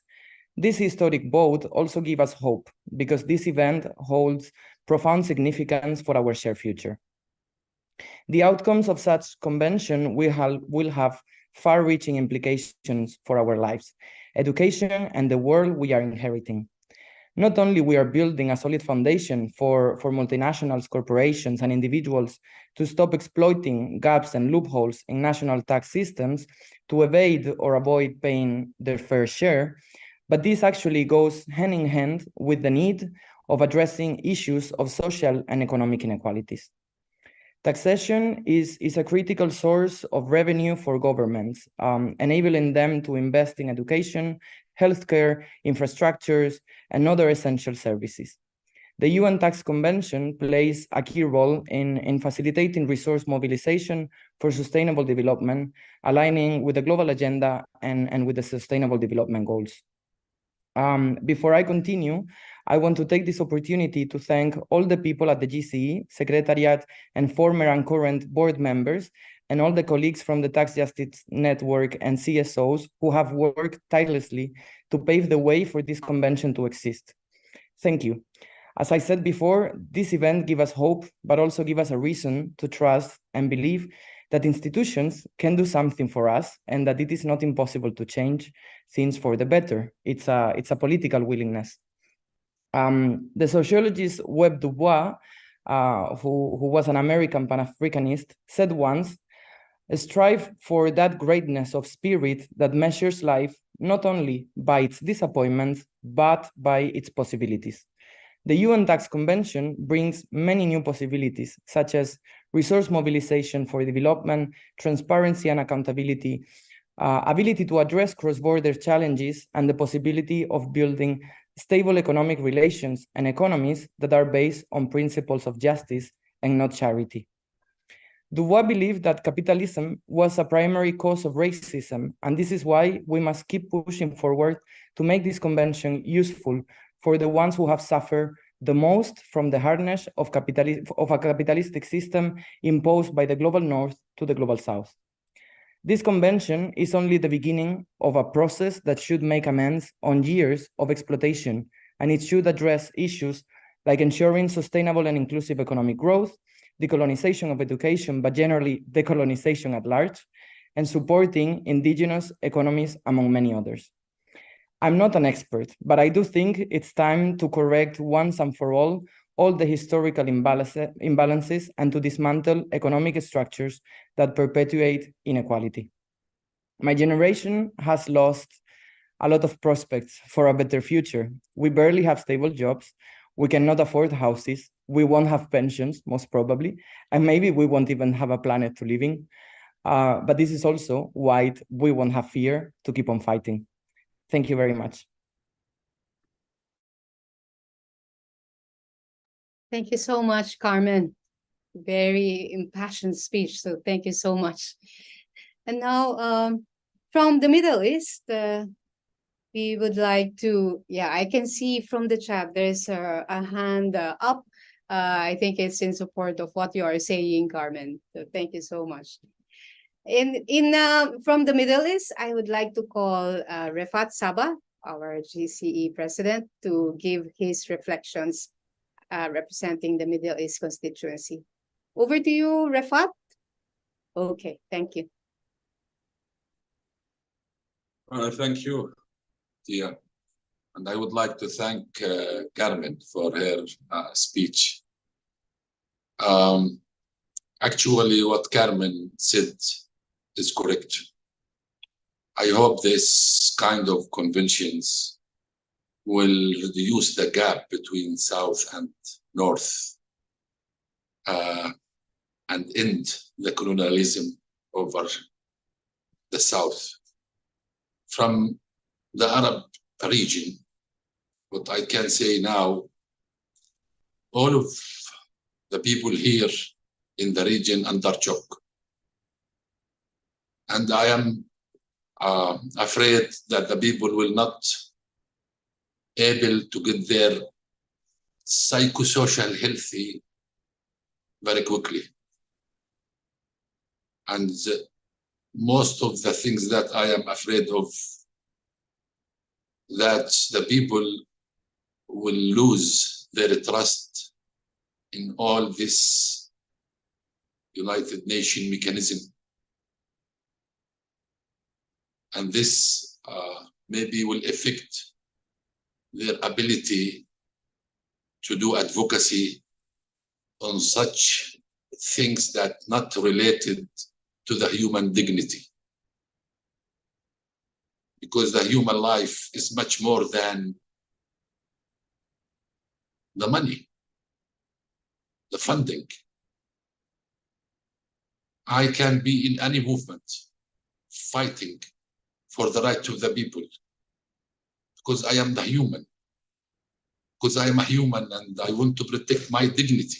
And I know my dignity as a human will not be protected unless if there is solidarity among all the human all over the world. Being in this campaign is very important, but also linking to the human dignity is very important as well. If we want to keep our goal as a global movement who is fighting for justice, we have to be clear to fight against colonialism. Otherwise, all this mechanism that we are trying to reach, it will be in the hand of them. So we have to reposition ourselves as a civil society to test what we are doing, what our role, why we are exist. I do believe in the Arab region, we have to put in place now a campaign, because also we have been affected by all this issue regarding the tax. We know that there is a lot of international multiple companies. They are escaping from paying taxes. We know that there is a lot of money has been spent on weapon and war for nothing, for just killing people. We have to fight and advocate against all these things. Saving money is not just asking the people to raise asking the state to raise the tax revenue, because then it will end that the poor people who will pay the tax and those big companies, the rich people, the wealthy people will not, they will benefit, they will not pay. So we have to be aware about our mechanism of fighting and advocacy, that at the end will not end that the poor who will pay the tax and the wealth will benefit from this. So I do believe that the idea is very important if we believe in the idea, because this is the core of the movement. Without creating movement who believe really in justice and the human dignity, we will keep just doing activity and looking for funding, and at the end, sometime we will ending to make the governments happy with us. This is sometime we discover ourselves that we are working all the time to make the donor happy with us, not the people, not the human. So I hope that Global Campaign for Education and the other networks work for principle that they exist, depend on it. Thank you. Thank you so much, Rifat, for that very strong reminder to what we're doing and why we're doing this. So it's not only mobilizing the money, it's not only reclaiming the money, but we will always make sure that those monies will go to fund equity, will fund inclusion, and to fund human rights. Thank you so much. And now we go to the Asia Pacific region, and we have with us Ram Gaire. He is the program manager of the National Campaign for Education, or NCE Nepal, and he is also the GCE board member representing Asia Pacific constituency. So namaste, Ram, and over to you. Namaskar, Thea, colleagues. Good evening, good morning, and good afternoon. Thank you very much for this opportunity. And thanks, GC, for organizing this launching program, which is very important and relevant. So we are proud to be a part of this campaign. As Grant mentioned earlier, this is a part of our year-long campaign. It's a campaign on education financing, decolonizing education financing, that during the Global Election Week 2023, we were heavily engaged. And this also is a good momentum for the civil society to generate the kind of the momentum for the tax justice movement. So I'll reflect here some perspective on the ASEAN Pacific and the country that I belongs to. This is Nepal. In context of Asia, personal income taxes account for less than the 2% of GDP, and it's compared to 8% of GDP in the developed countries. Countries in Asia offers the massive tax incentives or exemption to multinational corporations and big companies, is they want to attract the foreign direct investment from the tax incentives. And tax incentives leads to unintended inequalities, and it treasure of the government, and it's also lead to negative social impact, also the environmental impacts, and it also undermine the good governance, and it increase the inequality in the society. Mostly it creates the divide among the rich and the poor, and ultimately it impact to the marginalized community.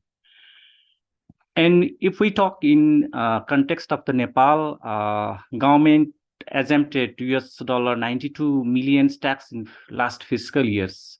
So Nepal governments that lose the huge amount of the money every year through the tax incentives, tax leakage, and the evasion. In the last years, $116 million, it was lost by the custom duties. $33 million was lost by the value tax, which is VAT, and also 1.8 billion towards the internal revenues because of the lack of the government's policy to regulate, and it was lost last years. So therefore, it is important to have our UN tax conventions, and this is the historic victory delivered by the countries of the global south especially, and for the benefit of the people around the world. It lays the foundations to fight illicit financial flows and combat aggressive tax avoidance and evasions. It is the right time that GC is launching this campaign, because education financing must move away from the one-size-fits-all approach, and it should embrace the diverse needs and context of the different communities, and it should be best context-led. Decolonial education financing that require us to challenge the dominant model of the funding that prioritize the elites and perpetuate inequalities. Insist we need to invest in the community-led initiatives, support local and marginalized people, and also provide resources that reflect the values, language, cultures of the local context. So since this GC campaign is a member, so from the Asia Pacific region and from the Nepal, that what we can do to support this campaign, and also building the momentum on decolonizing the education financing campaign. We can collaborate and have a kind of the synergic advocacy effort for the alignment of the tax policies and education financing with the Sustainable Development Goal, particularly Goal 4 and quality educations. And also we can advocate for a greater transparency in tax system to prevent tax evasion and illicit financial flows, and looking focus for disclosure of beneficial ownership information and country by country reporting by multinational corporations, and also that measures that enhance the accountability. We also join hands or can create the awareness campaign to educate the public, because this is a kind of new issues for the local civil society also.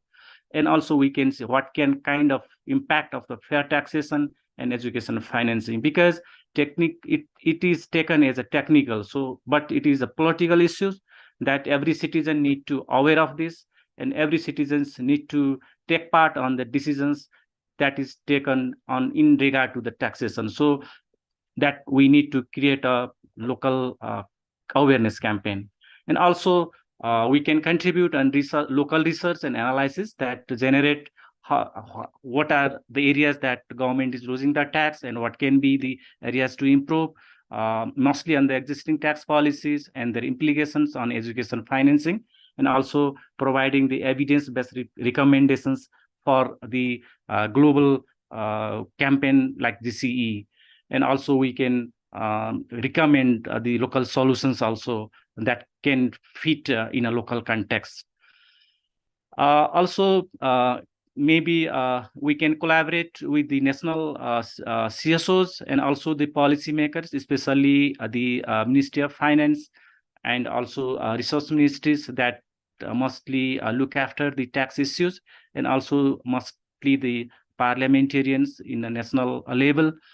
They take part in the policy, and we can advocate for the integration of the tax justice principle into the national development plans and strategies.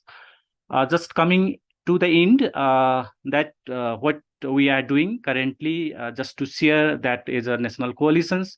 So during maybe this November 20, so we also were part of we joined in the as a part of this GCE members, and we mobilized the social media, and we posted the materials that GCE had shared with the members, and also it was massively shared with the policymakers and also the local members.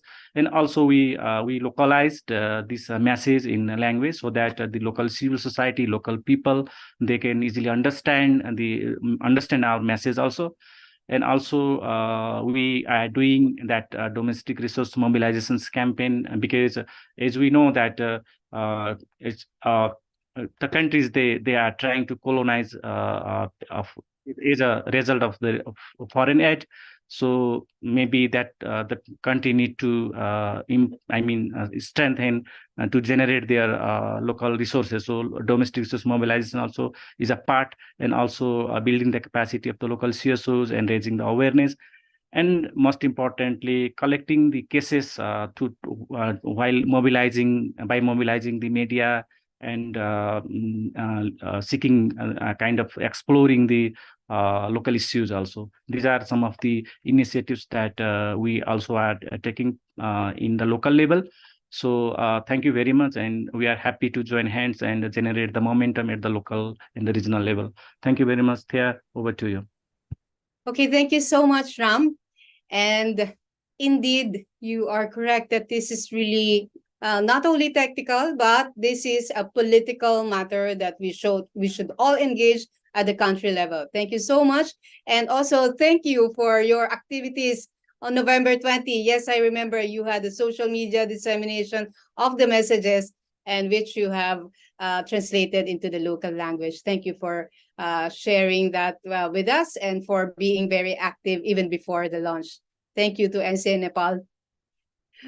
Okay, colleagues, if you look at the chat, there are so many comments there and many messages of appreciation. Thank you to all our colleagues who are staying on in this webinar. And if you also notice, there are some links to the resources that Maria shared. There is also the PPT that you can download.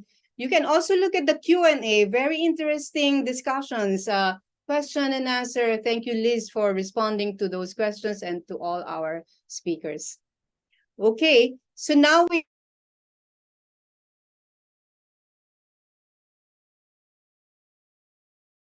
You're muted, Cecilia. so sorry. Yeah. So we have two more reflections, and I'm going to call from Latin America, the general coordinator of the campaign for the right to education, CLADE, representing Latin American constituency. So Nelsie Lizarazo, over to you, please. Muchas gracias, Cecilia, y a todo el equipo de la Campaña Mundial por el Derecho a la Educación, por todo este esfuerzo y creo que cuando decidimos en junio en el board de la campaña lanzarnos en esta campaña, tomamos una buena decisión. Una buena decisión que le da continuidad a nuestra campaña de la SAME de este año, que entra además muy oportunamente, muy en sintonía con lo que pasa en el contexto global, que me parece que es un asunto que siempre deberemos tener en cuenta de aquí en adelante con todas nuestras campañas.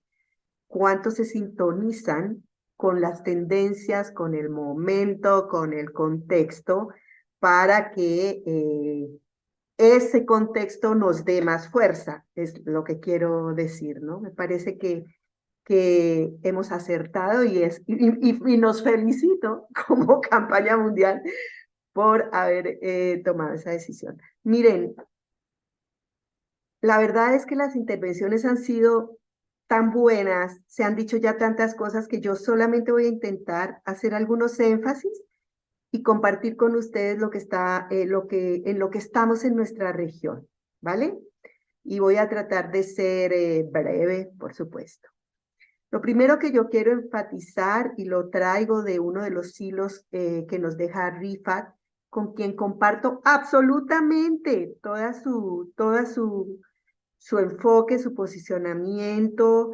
Creo que Rifat nos está hablando del sentido, del horizonte, de nuestro propósito mayor, de nuestros principios. Y esto me encuentro que es sustancial no perderlo de vista porque finalmente esos son los que nos dan la fuerza. Esos son nuestro motor. Así que sumo a todo lo que Rifat ha dicho en relación con estas cuestiones, pero quiero enfatizar la importancia de ser repetitivos e insistentes hasta cansarnos y cansar sobre la cuestión de que estamos hablando de derechos, sobre el enfoque de derechos, sobre el hecho de que la educación es un derecho. En primer lugar es un derecho. Después puede ser un bien público, puede ser no sé qué más cosas que en fin, lo que sea, pero es sobre todo un derecho y nuestro rol es impedir que eso se olvide. En cualquier espacio nacional, regional, global y con cualquier actor, nosotros estamos hablando de derechos, estamos hablando de otra cosa. Por lo tanto, pone a nuestros estados en un lugar de obligación. Nuestros estados son los obligados, son los garantes de nuestros derechos. No son las fundaciones privadas, no son las empresas, no son las corporaciones, no, son nuestros estados los que tienen que garantizar derechos. Y como garantes de derechos son nuestros estados los que tienen que ponerle límite a las corporaciones, a las empresas, a las fundaciones privadas y demás. A ellos les corresponde. Y a nosotros como ciudadanos nos corresponde exigir a nuestros estados y proponer y lo que tienen que hacer, porque es su obligación. Eso me gustaría mucho enfatizarlo porque creo que como para nosotros es tan obvio que es un derecho, a veces pensamos que para los demás también es obvio. Pues no, para los demás no es tan obvio. Y a veces es obvio, pero se hacen los locos. Entonces, Me parece que ahí hay una clave de todo lo que estamos haciendo y es dentro de esta campaña y como campaña mundial por el derecho a la educación. Por otra parte, yo quiero decir lo siguiente en relación con algo que es muy difícil tener siempre presente porque tenemos muchas preocupaciones locales, nacionales y regionales, pero me parece que es inevitable tenerlo presente en este tipo de luchas globales y es qué pasa con los movimientos geopolíticos de la geopolítica mundial. Porque esto que estamos peleando de la convención fiscal no escapa en absoluto de lo que se mueve en las grandes fuerzas de la geopolítica mundial. Desde América Latina, en ese sentido, vemos al menos dos cosas. Podemos hablar mucho de esto, pero al menos vemos dos cosas. La primera, nuestro mayor organismo multilateral, que es la ONU, está débil. Está en crisis hace rato. Y esa crisis queda claramente demostrada, más que demostrada con lo que ha logrado, que es casi nada en relación con los conflictos de Ucrania y de Gaza. O sea, más demostración imposible. Ese es el espacio multilateral mundial en donde se supone que todos somos iguales. En efecto, todos tenemos un voto como país, pero no somos iguales. Entonces, ese multilateralismo está perdiendo terreno frente al famosísimo multi-stakeholderism que nos tiene fritos.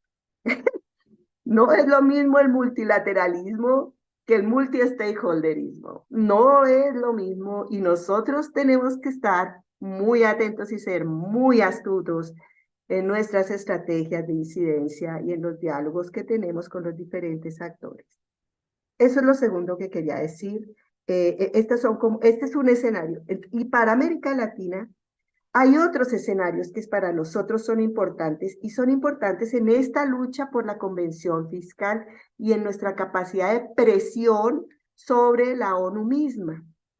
Y esos espacios son el G77 y el BRICS. Es decir, hay espacios multilaterales que tal vez debemos ver para actuar también en ellos, no solamente la ONU. Es lo que les quiero decir con esto, que en la estrategia hay que pensar también en esos espacios y no solamente en la ONU. Y no solamente en la OCDE, que desde nuestro punto de vista es un espacio casi imposible. Bien. Dicho lo anterior, les quiero contar en qué está, lo básico de lo que estamos en América Latina y el Caribe. Yo les invito a todos y a todas a entrar a nuestra página web. Yo sé que es en español, pero bueno, algo puede ser que les sirva. Tenemos un sitio específico donde ustedes van a encontrar todos los resultados del trabajo que hemos hecho en 6 países y a nivel regional sobre justicia fiscal y derecho humano a la educación, que no hace más que constatar lo que ya ustedes han dicho, solo que lo hace para cada uno de los países. Cuánto se evade, cuánto se elude, cuánto estamos perdiendo, cuánto no están pagando las corporaciones, cuánta plata nos está invirtiendo en educación, cuánto se podría hacer con ese dinero, en fin, ahí está todo. Así que no se los voy a contar acá. Lo que les quiero contar acá es que tenemos a día de hoy y en este trabajo de alianza con la Red de Justicia Fiscal de América Latina y el Caribe y Latindad, tenemos a día de hoy una iniciativa regional acordada entre 14 gobiernos de la región por una plataforma tributaria regional como un espacio en donde tal vez logremos llegar a algunos acuerdos regionales que faciliten los límites a la evasión y la elusión, a la competencia entre países por el tema de los impuestos, en fin, a una serie de cuestiones muy importantes para la región. En esa plataforma la sociedad civil va a tener un espacio de asesoría, de consulta, de consejo, y eso nos parece un logro muy importante, porque todo esto no se logra sin el diálogo con los gobiernos. 2, vamos a tener nuestra reunión de ministros regional a fines de enero. En la reunión de ministros, el tema principal, y aquí quiero decirles que es el tema que puso la clave en el comité regional, es justicia fiscal. No sé cómo nos va a ir, pero ya haber puesto el tema en la agenda del comité regional nos parece un logro enorme. Así que ahí vamos a decir esto que estoy diciendo y mucho más, ¿vale? Y hablaré de nuestra campaña, por supuesto, global y todo lo demás. Lo tercero que vamos a hacer es que tenemos un curso de formación por lanzar sobre justicia fiscal y derecho humano en la educación.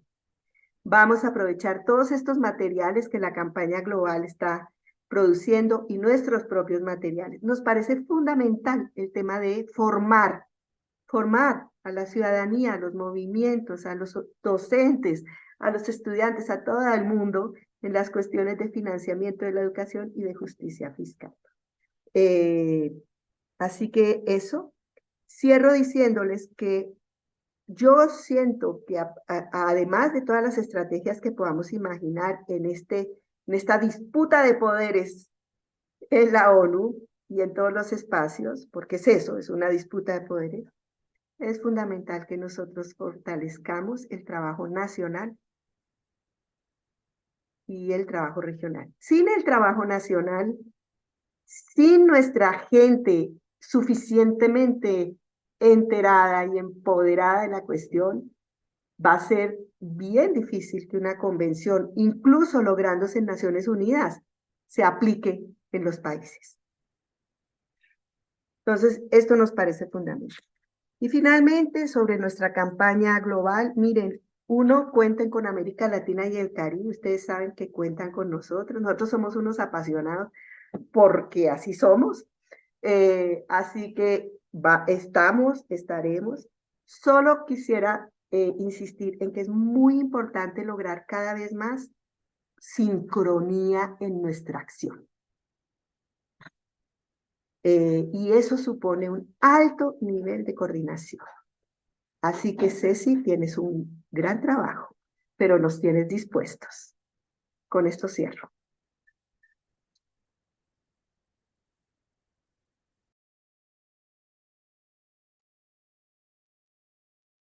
Okay, I joined Carmen with a clap. Thank you so much, Nelsie. And indeed, what you're saying is this is a lifelong advocacy. So even if the UN Tax Convention, is adopted and we have a binding agreement, we make sure that the UN is effective enough to monitor and also to enforce whatever we have agreed upon in the UN Tax Convention. And you are also saying that this is beyond the UN and the country work is really very important. So thank you so much. And we will continue to be lifelong advocates for tax justice, education financing, and the right to education. Okay, so very exciting work being done by Claude, Nelsie, according to Carolina, and it will be good, for all of us to know these are very good activities. And we, as Nelsie said, we should be synchronized. So we should be, putting together what we're working on, and we're understanding our collaboration even more by sharing information. Okay, so now we go to the last but not the least constituency.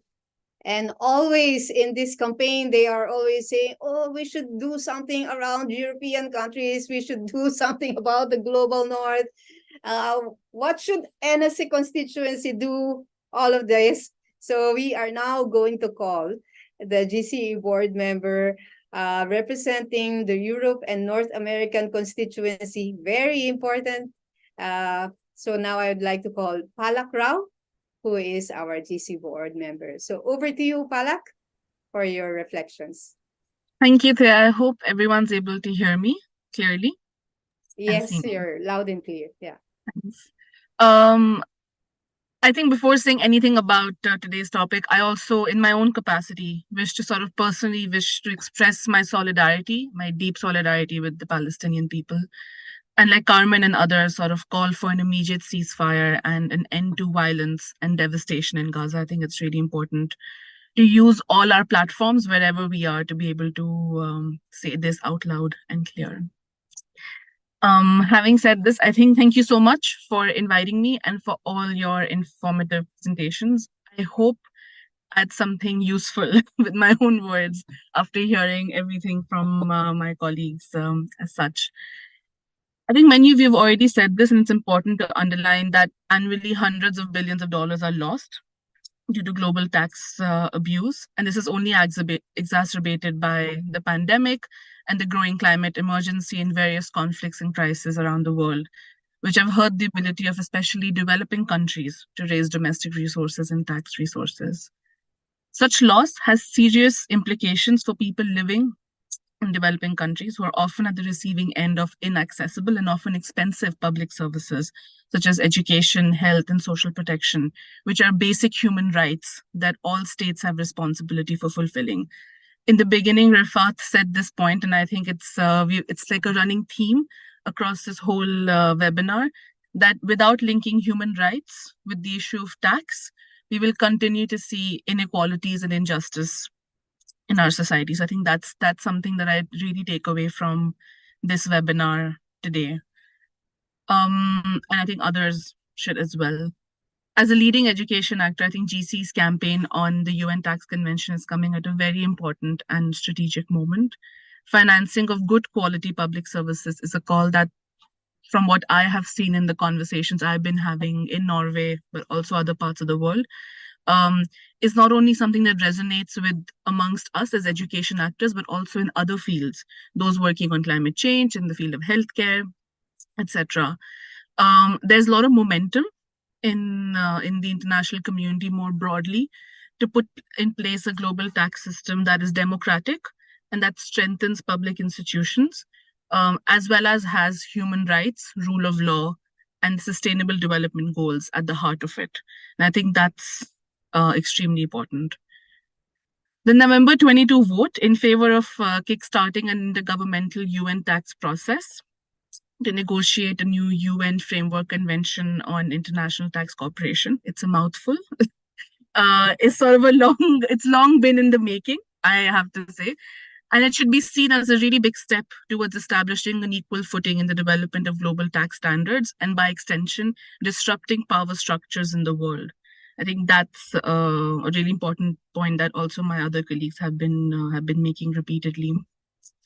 I think for the INES constituency, or the Europe and North America constituency, this is, it goes without saying, it's a really important issue, as several of the countries we've seen are from the region where INES is, who are abstaining from voting in favor of the resolution. In my opinion, it is a role of civil society actors in the INES region to push and demand from their governments to move in a direction that will strengthen human rights and work towards achieving sustainable development goals. Next week, some members of the GC Secretariat, including Thea and the Tax Justice Network, will actually be joining an INES meeting where we will talk about why is this topic important, and in what ways can national coalitions in the INES region support GC's campaign and influence their own countries in this part of the world. We all are saying that Global North is having Global North, having these countries to be convinced and to push in the right direction is really important. So I think this meeting is also extremely important. I think we in our sort of constituency need to be equipped with good arguments and convincing language that we can use towards governments in this region to not have them be blockers to any future resolutions or work on this matter.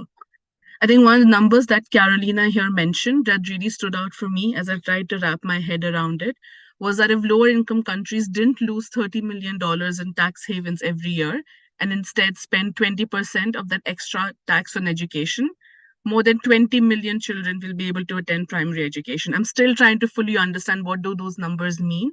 And I think that's, for me, it's such a compelling number or an argument that should be made to governments in this part of the world who should feel deeply responsible for taking positive steps.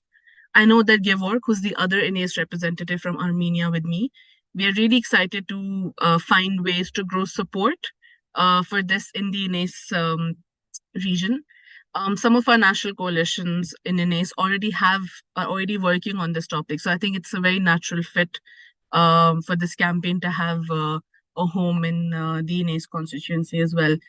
I think having said something about INACE, I work in Norway. I'm originally from India, so I'm actually not from the global north, but I sit and work. I work here. But in Norway, we're having sort of, and someone mentioned Norway or the Scandinavian countries. In Norway, we're having sort of very big discussions with those in other sectors as well, sort of working across silos beyond just education actors on finding ways to influence the Norwegian government who abstained from voting. And we've sort of understood, or the sense we've gotten from speaking with Norway is that they wish to take more of a negotiating role. And that's the kind of strategy we want to sort of push them on, that they should in the future take a negotiating role, sort of influence their allies, influence their friends in the global north to be able to move towards or commit to a UN tax convention. And I think, yeah, someone also said something about joining forces. I think that's really important, and coordinating different activities also, which Nelsie mentioned. That coordination probably is the most difficult, yet the most important part of building a movement towards or building sort of a call for a UN tax convention. I also want to say that my own organization, SIHO, we in March 2024 will be rolling out our own campaign that will be calling Norway on taking a leading role on getting a legally binding UN tax convention. So I think there are ways that we can also connect with the GC campaign. And I think that's also a strategy maybe that we can discuss more in next week's meeting, Thea, on how member organizations in GC can also push for their own campaigns. I know we're over time, so I'm going to end here. I wouldn't repeat more things, but really happy to join hands in strengthening the movement and this call. Thank you. Thank you so much, Palak. Yeah, and we will really rely on the NSC constituency to work on, strategies that will engage the blockers of the UN tax convention. So colleagues, we have come to the end, and it is now my pleasure to call my colleague, Julie Juma, who is the EOL program manager and who will do these key points and closing of this webinar. Over to you, Julie. Thank you very much, Thea. And thank you very much to all our speakers for all the valuable information that you have shared with us and for the reflections that we have heard from our regional members. Are we still doing the poll? Thea? Yeah, Salma, if you can put up the poll, we'll do a quick poll before I make the key takeaways from this.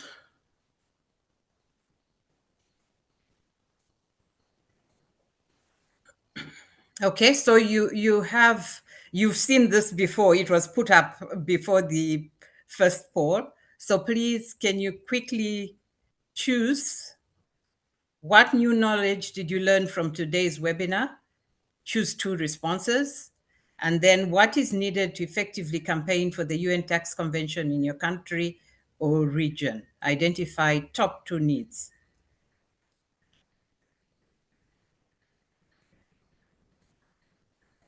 Quickly.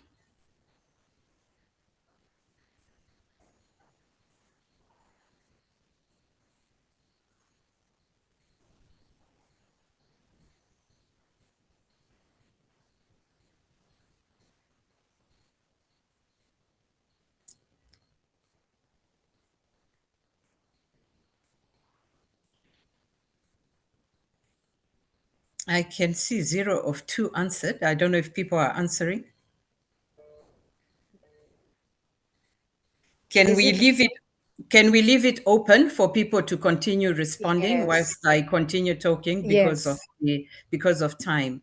Okay, Yeah. Yeah.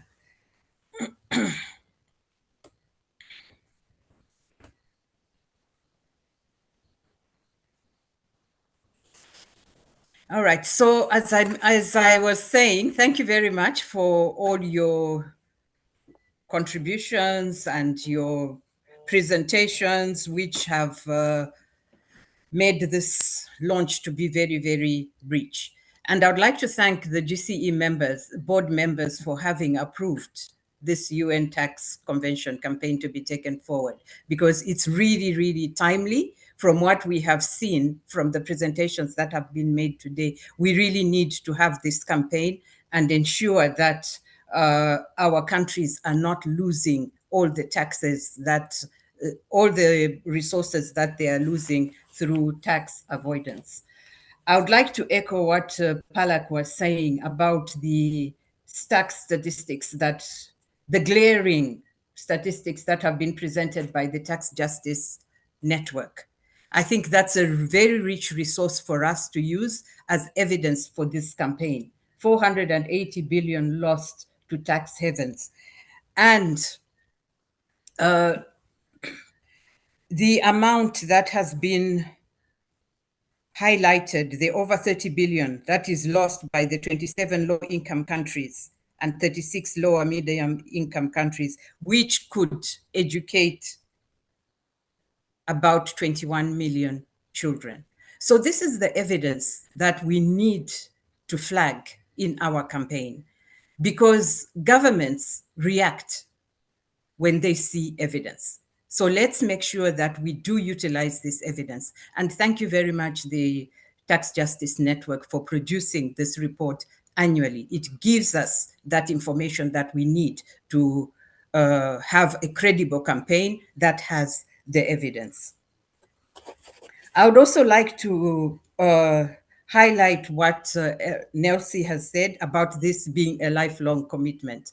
Yes, it's not going to end when the UN Tax Convention has been adopted.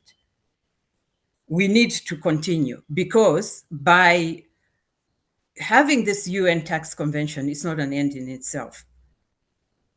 Governments may get the additional resources that are required, but will they actually go into education? So our 4S framework comes into play here. So we need to continuously monitor what is happening in the respective countries. I would also like to highlight one more thing because of time. It's the collective action. Okay, so emphasizing that our UN Tax Convention is a transnational campaign. So it's a campaign, we will start it from the grassroots at national level, regional level, global level. So to do this, we need that collective action. We need to include everybody in this action, from the citizens themselves. So it is our role as CSOs to impart the knowledge to them, to give them the information that they need to join the campaign, so that we move together in this campaign to push the governments to support the campaign. And also, as has been highlighted in the presentations, this is not only for the education movement. We need to engage with other public services as well.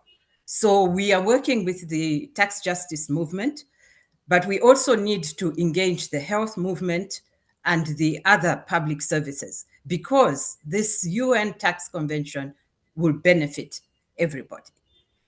And finally, I think the issue of the human rights is very key. And that's something that is a big takeaway from here.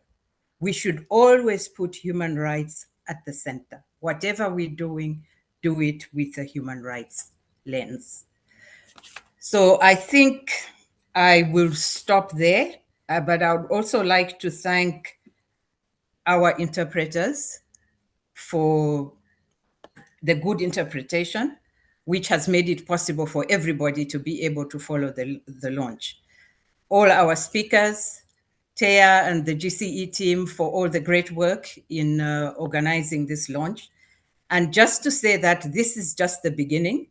We have a lot of work ahead of us to do. So let's not relax just because the campaign has been launched. We have a lot of work to do. As we heard, there's that resistance from the OECD countries. So we need to keep the momentum to ensure that we win them over. Yeah, as suggested by Werner, that we need to bring the OECD together with the Africa group to see how they can be persuaded to come to that side.